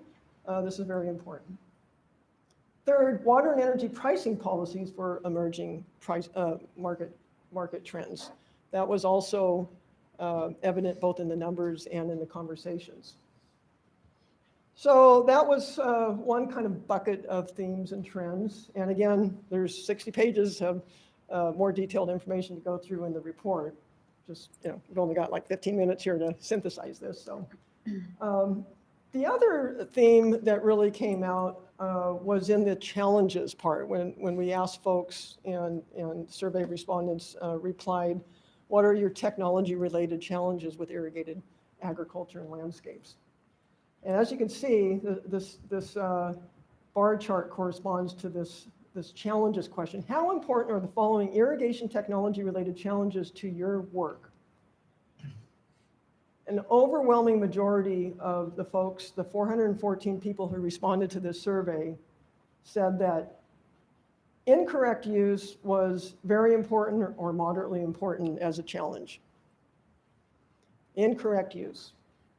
And then there's lack of awareness, which was kind of translated into, lack of training, lack of knowledge, lack of awareness of how to use the technology. Affordability scored very high. Regulatory regulation and liability concerns, does not address end user needs, reliable internet access, all were issues to some extent. But this was not only resounding in the survey results, but it was really loudly spoken during the 20 interviews. We heard it over and over again that, we have great technology, it's just not being adopted. It's just not being used properly on the farm, mostly we heard, but also landscapes. So there's a huge gap in our success rate in getting our great technology that folks in this room create and offer to the marketplace getting it to actually be used on the farm.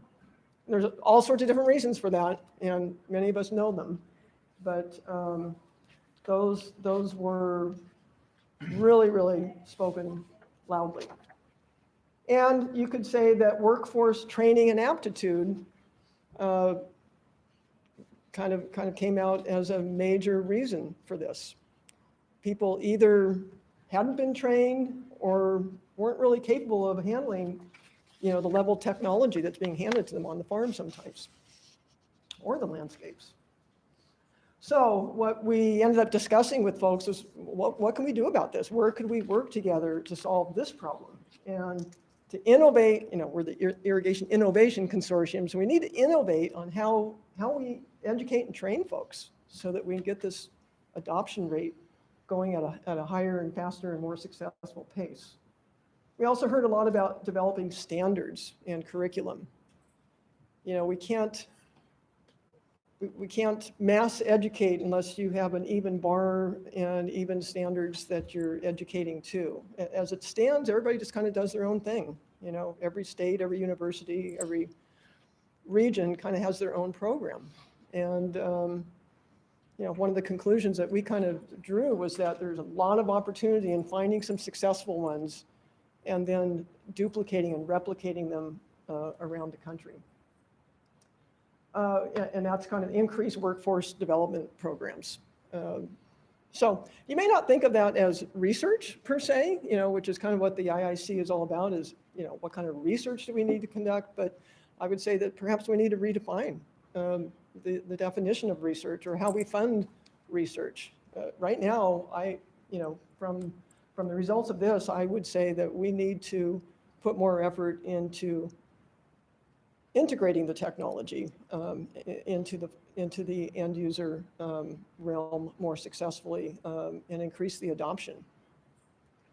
So whether that's through maybe we're not making the tech right that it can be adopted, or maybe the workforce isn't readily able to accept it, all those can be looked at as solutions. And then finally, I'll put into a bucket here, what were the actual research needs mentioned during these conversations? And there were a number of quantifiable projects talked about regarding materials and emission devices, precision irrigation, pumps, sensors and automation was talked about a lot. That's a big topic. So we don't know everything we need to know in those areas for sure. There is more academic, traditional research needed in those areas. Secondly, something that we may not usually talk about in terms of irrigation equipment is that we need some agronomic related research conducted, such as how well does the equipment perform in the field in relation to the plant, soil, water environment, and the productivity of the landscapes and the crops. What is the ROI of investing in irrigation technology and maybe newer technology? So lots of opportunity for growth there.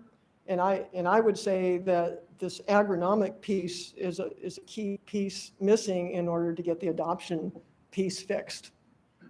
We can't just throw equipment out to the farm. We have to do a better job of training the folks that use it on how it relates to the rest of the crop in the landscape production cycle. So we need a little more research there, and then ecosystem services, sustainability, that kind of goes back to the carbon footprint conversation. And ROI, to convince people to do anything differently, to change, they have to be shown there's a benefit. And then they have to be shown what the relative risk is of taking a chance on getting that benefit.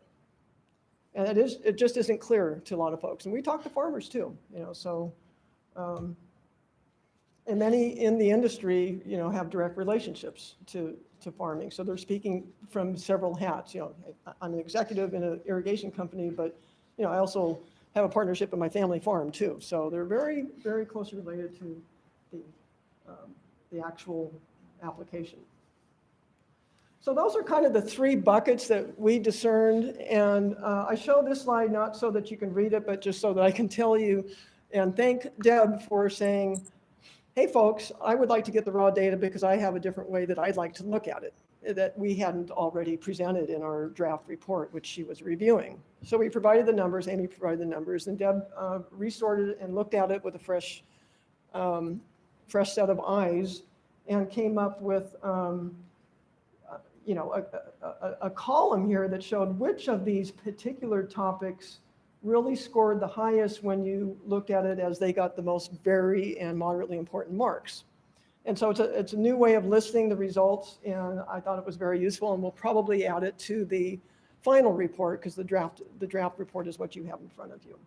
And again, these were the basic energy hydraulics or precision irrigation management, technology integration. That had the second highest score, technology integration.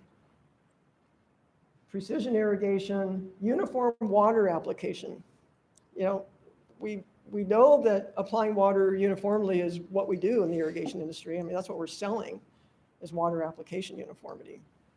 But we don't really know how it's actually performing in the field most of the time unless we're getting the new spatial data or we go out and do a CAN test.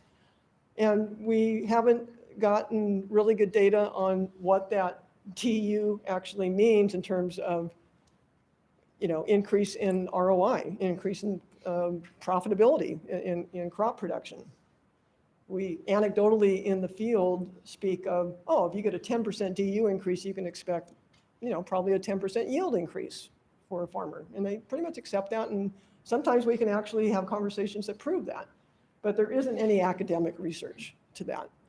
And I don't even know if it's possible, but we should probably spend a little more time on it so that we can explain to those farmers, this is the potential benefit. Yes, there's a little bit of risk with it, but the benefit is a 10% increase in yield if you have a 10% increase in DU from what you were doing before to what you could be doing in the future, whether it's upgrading your pivot, upgrading your drip system, converting from flood to dripper pivots, buying some of the new technology that we were showing on the show floor. All of those things could contribute to that.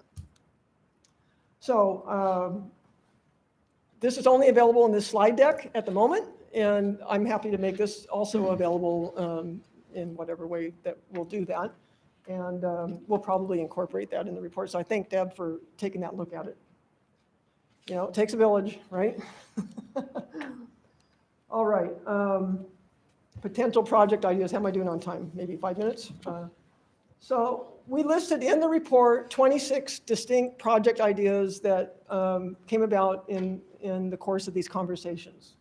And I have them listed here over 3 slides, and I'm just going to briefly talk about a couple of them that I highlighted, and you can read more about them later.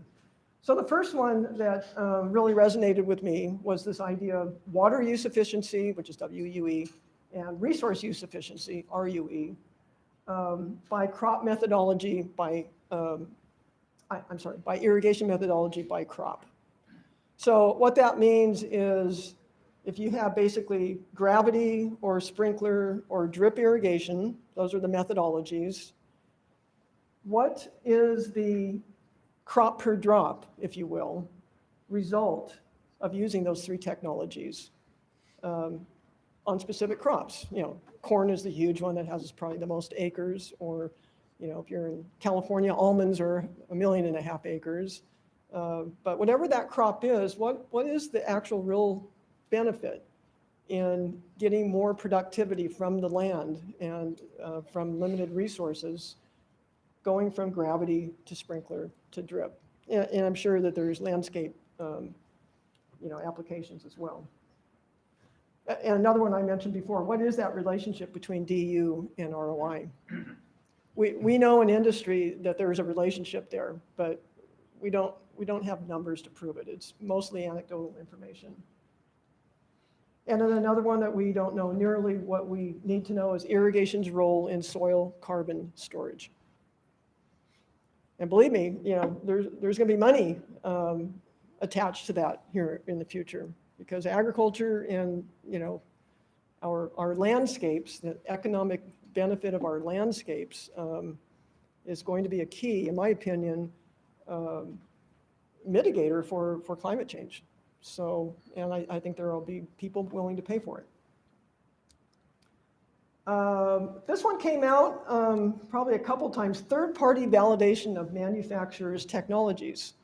So everybody's making tech, but to have a third party such as IIC validate it is priceless, you know, because you can't, if the manufacturer validates it, you know, people would be suspect, you know, you need a third party to do that. And there's also a real need for someone like IIC to perform field testing of manufacturers, you know, new products or, you know, pre-launch equipment before they go to market. It's difficult for manufacturers to do that on their own. They don't have their own farms. They don't have their own landscape operations to do that. And IIC has already demonstrated they have great relationships that could make that happen.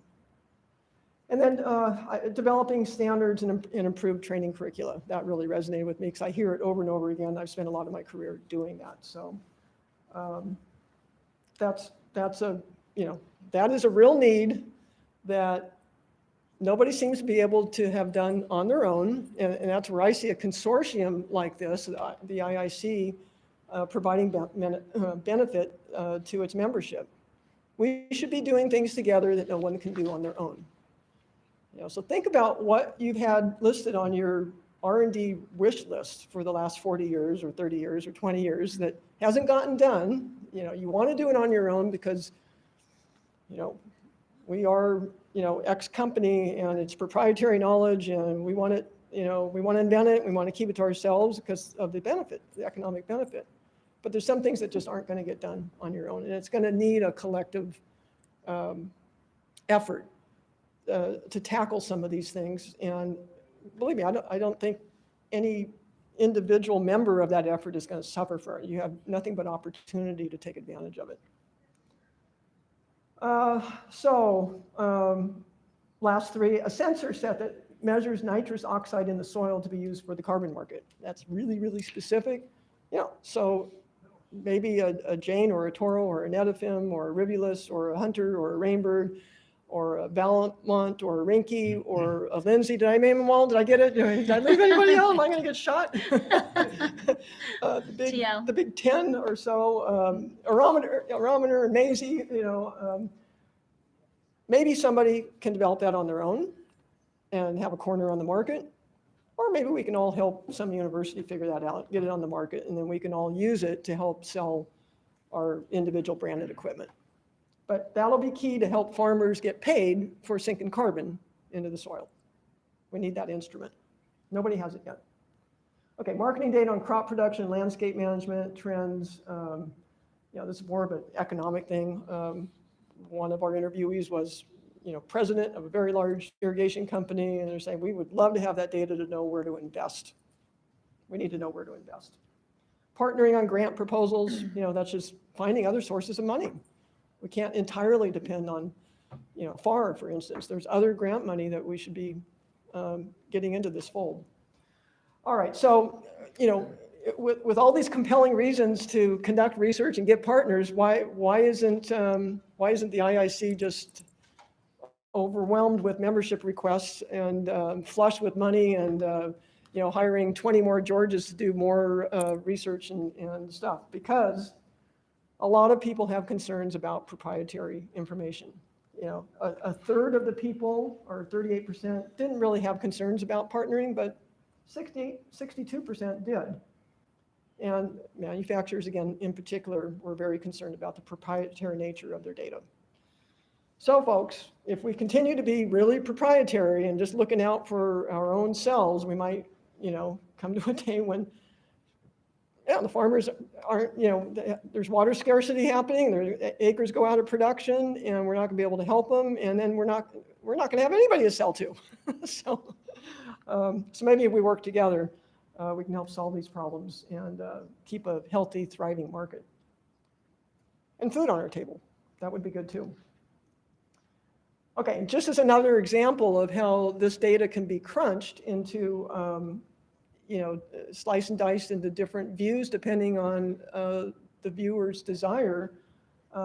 This is a custom sort based on what concerns does your organization have about partnering with others on research, split into industry and for the ag sector by sales and marketing professionals versus the owners and the managers.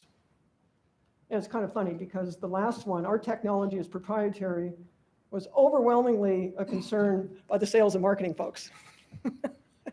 Even more so than the owners and the managers. So that's kind of interesting. So my message here is that if what you read and see in the report doesn't actually answer your question, if you contact Tim and Amy, they can probably take the data and do a custom query and actually find an answer to what you in particular want. So there's opportunity far beyond what's in the report. All right, so these were folks in chronological order that we interviewed. I'd say overwhelmingly said, yeah, we're interested. We're interested in what you have to offer. We would like to have another discussion.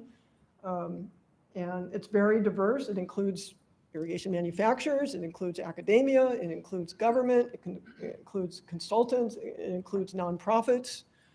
There's a lot of opportunity to work together with a diverse group to solve some of these problems. And I might add, in particular, commodity groups. Almond Board of California, Western growers, there's hundreds, literally, corn growers, cattlemen. They are very, very interested in engaging, and especially people like the Sustainable Ag Initiative. It's called the SCI platform, which is very big in Europe, just starting here in the US.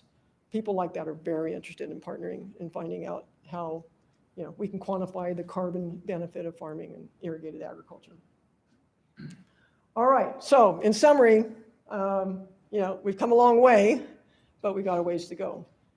I mean, in the United States, we're still around 50 million irrigated acres, and I think about half of that is sprinkler, mostly pivots, and about 40% still gravity, and about 10% in drip now. So we have definitely evolved in getting technology adopted onto the farm, or I should say sold and being used on the farm. But as one of our stakeholders said, the adoption rate isn't keeping up with the depletion rate. Our water resources are becoming depleted. And then another quote, technology is moving faster than people's ability to absorb it. So that speaks to the adoption issue. So the good news is that help is available. IIC exists, doors are open. We'd love to have new memberships and new conversations. And we appreciated John's comment that, now that he has a global perspective in his new role, there's nothing like IIC going on anywhere globally. I think the kinds of partners you can pull together and the work you can do here is both great and a necessary initiative. So thank you, John, for that endorsement. So next step, we need to connect projects with people and funding with initiatives. So, when we have a list of 30 or 60 projects, even the IA Board of Directors meeting yesterday, somebody asked when we were presenting some IIC stuff there, how do you select projects? And I'll say, to my simplistic viewpoint, we're going to do the projects that somebody's willing to fund. There's things that we would like to do, or maybe we have to do, but bottom line, I think the IAC will do projects that somebody is willing to fund.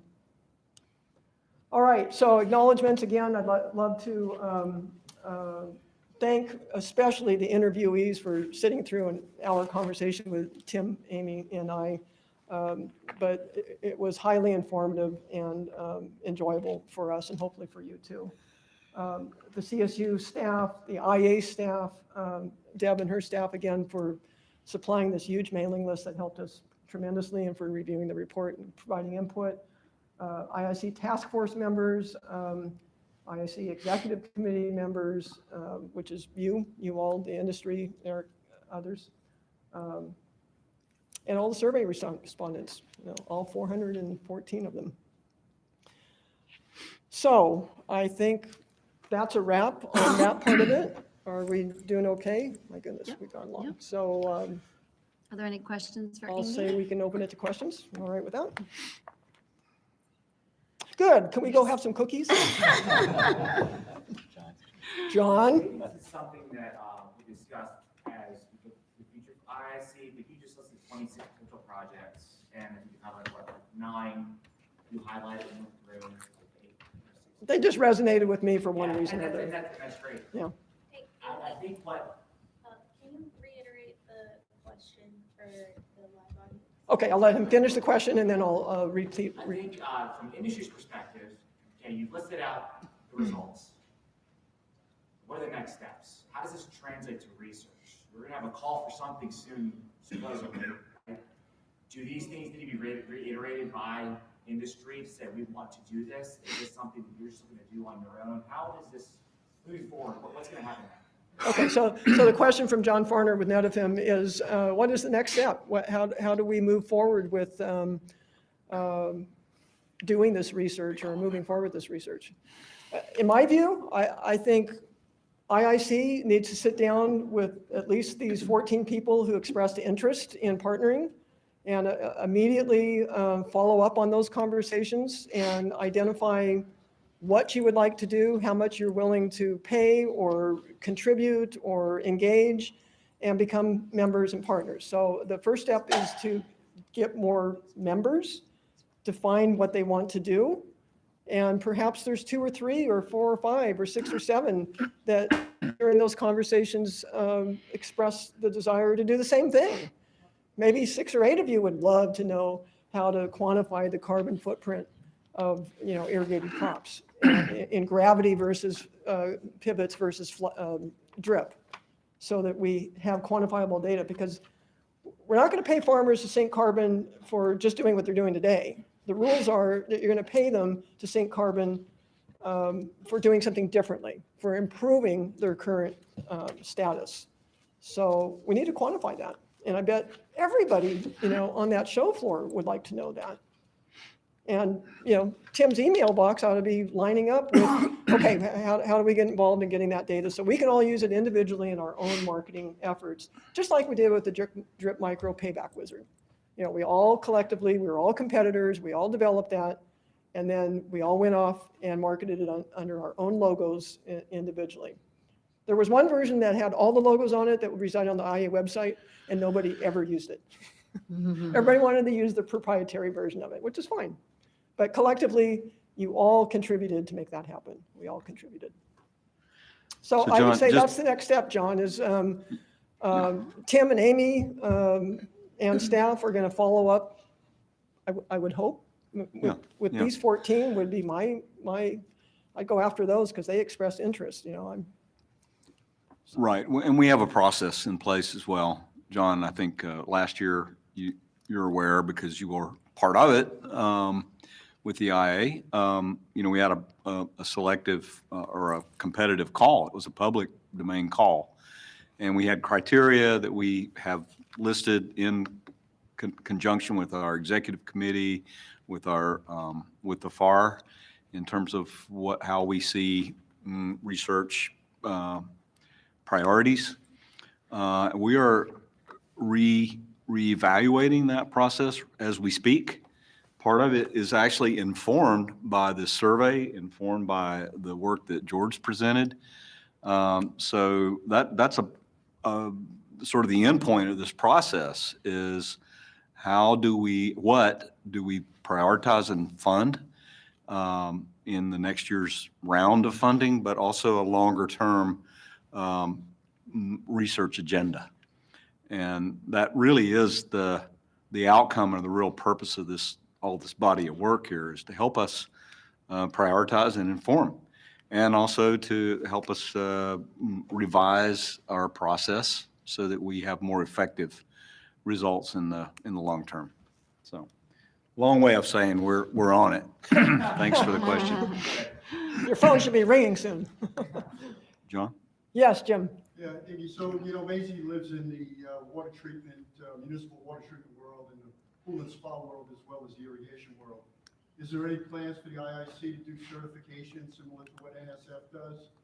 order to generate funding in that regard? So Jim Lauria with Maisie is asking whether the IIC is maybe going to be doing some certification like NSF does in the water world. And I can't answer that. That Amy or Tim could though. I'm sorry, 'cause we're having a side Sorry, conversation here. Well, we were talking about the fact that we could do some research to see if this, if that is something of interest to the industry. 10 years when I came here, nobody wanted a label on anything because that might turn into something that's mandated, right? Even if it's a voluntary program. And we see that happening on the landscape side with things like WaterSense and other things. So, but I think the appetite for a certification like that has changed. And I do think that should be on the list, and it may be on the long, there literally, she just showed 20, but there are 60 potential projects on this list, and to see where that falls. So I think that we can't answer that definitively, but I think it needs to be on the list, and we're starting to talk about it more and more again. I can say that a slightly different certification, when Tim initially interviewed me to retain me to do this project, and I learned what we wanted to know, I thought for sure that we would hear, a resounding response to, a LEED type certification for food, that people are more interested in than ever today on how their food is produced and how sustainable it is. And you go to the grocery store and you can't tell what's been grown, appropriately in your view, and there's no certification for food the way there is for buildings. We put it on the survey, and on Deb's list, it's like at the bottom 10. So that was a wrong guess. People who responded to the survey did not say that that was a big concern of theirs. But I would say that we're just a little before our time. I believe it's coming. The numbers didn't bear out, but I think certification for all the things that we do certainly should be in our future, and whether NSF or food, or are we growing our landscapes appropriately with the resources that are limited and that we're assigning to it? Is it okay? I think it should be coming. Good question. Paul? Yes, Paul. Perhaps if during the LEED certification for food sustainability, we're polling the wrong crowd.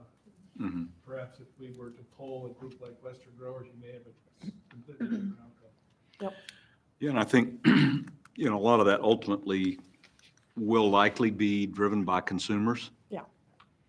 I would say by not consumers necessarily, but by purchasing groups on behalf of consumers. More likely, yes.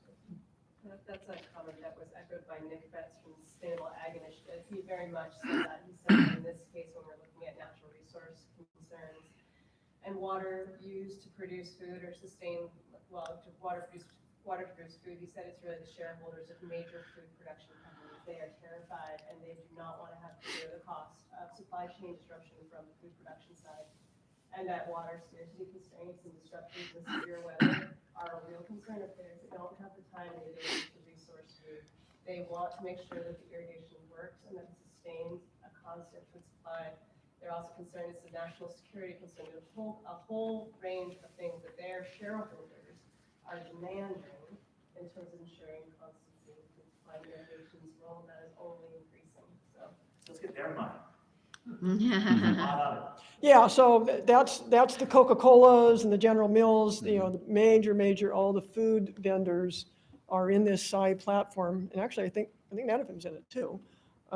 We learned about it through, we learned about it through Tom Duvall of the Almond Board, who's highly engaged with them. But that whole idea is coming. It's really already well on its way in Europe and will be coming here. So I agree with Paul, the commodity groups, whether that's represented by Western Growers or an Almond Board of California or cattlemen's or corn, all those different, Rice Growers Association. And I'm sure there's something in the green, the landscape industry that would represent them as well.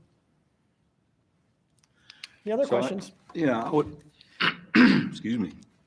I would just welcome some conversation here. after this concludes, this part concludes, we have some refreshments in the back, and hopefully some of you have taken advantage of that along the way here. But I think we should wrap up, and I have a couple of things to say here toward the end. Okay. And we're all here, we'll be here. One thing I would encourage us to discuss that I'm particularly interested in is what Engi has brought up is the I won't say tension, maybe that's too much of a word, but just the issue of asking industry, what are they interested in? What is the research priorities? How do we find the most effective areas to be involved in? And at the same time, we have this non-competitive aspect, and that comes up over and again. I mean, it's just reality that industry they have a lot of proprietary aspects of their business. So I think one of the opportunities, but it's a challenge to find it, is to find that balance so that we're engaged in meaningful and needed research, but at the same time we're finding the space that we can operate in that's non-competitive and serves the industries as a whole. And I think that's a real topic that we could really use some input and some guidance on from our industry partners. Do you want to ask Warren and Eric to say a few words? Do you want to ask Warren? Well, it's 5 of 5. So, yeah, we've asked that a lot, and we have a lot of discussion in our amongst our executive committee, but we would encourage that question. I'm particularly interested in that. I think I'll just wrap us up here so that we're not beyond 5 o'clock. This is our little pitch segment here. We are to John's question, how do we plan to tackle this? Well, one way is increasing our membership, and we've heard through these surveys and so forth, there's a lot of interest in what we're doing. We've spent a lot of time and energy in the last couple of months working on our membership structure. We've been pitching that here at this to some degree in our follow-up with our interviews, but also in this show. And we've got a lot of interest, and I'm sure I'm feeling the traction about our membership. We can discuss that with you. There's some flyers in the back, and you have my contacts and others' contacts. So I won't go into the details of those, but we have these 2 levels of membership: founding and sustaining, and the bullet points are there. And then we have a research partner. These are not mutually exclusive. Lots of our research partners are in this room right here, and our members as well. But that's an important part of how we move forward, is to encourage and expand our membership and to help us with these questions about where the priorities are in a direct way. I think that might be the last slide. It is, other than to say thanks. And here's our website. And again, we have materials in the back. I want to thank the infrastructure here from Susie's done a great job with setting up the AV and taking care of a lot of what we've been doing here this week. Amy, of course, for being the engine behind most things. So thank you, Amy. And for the panel, and for our relationship with the IA and with many of our members, our executive committee that's here. This is a community, and it's a growing community, and it's feeling like we've got we definitely have an opportunity right now in front of us with all of what we've heard and what we've experienced. So help us take advantage of it. That's really what I ask. So with that, I think we will conclude, and we have some time for discussion out here amongst us. Please take advantage of the refreshments that have been provided. So thank you all for coming.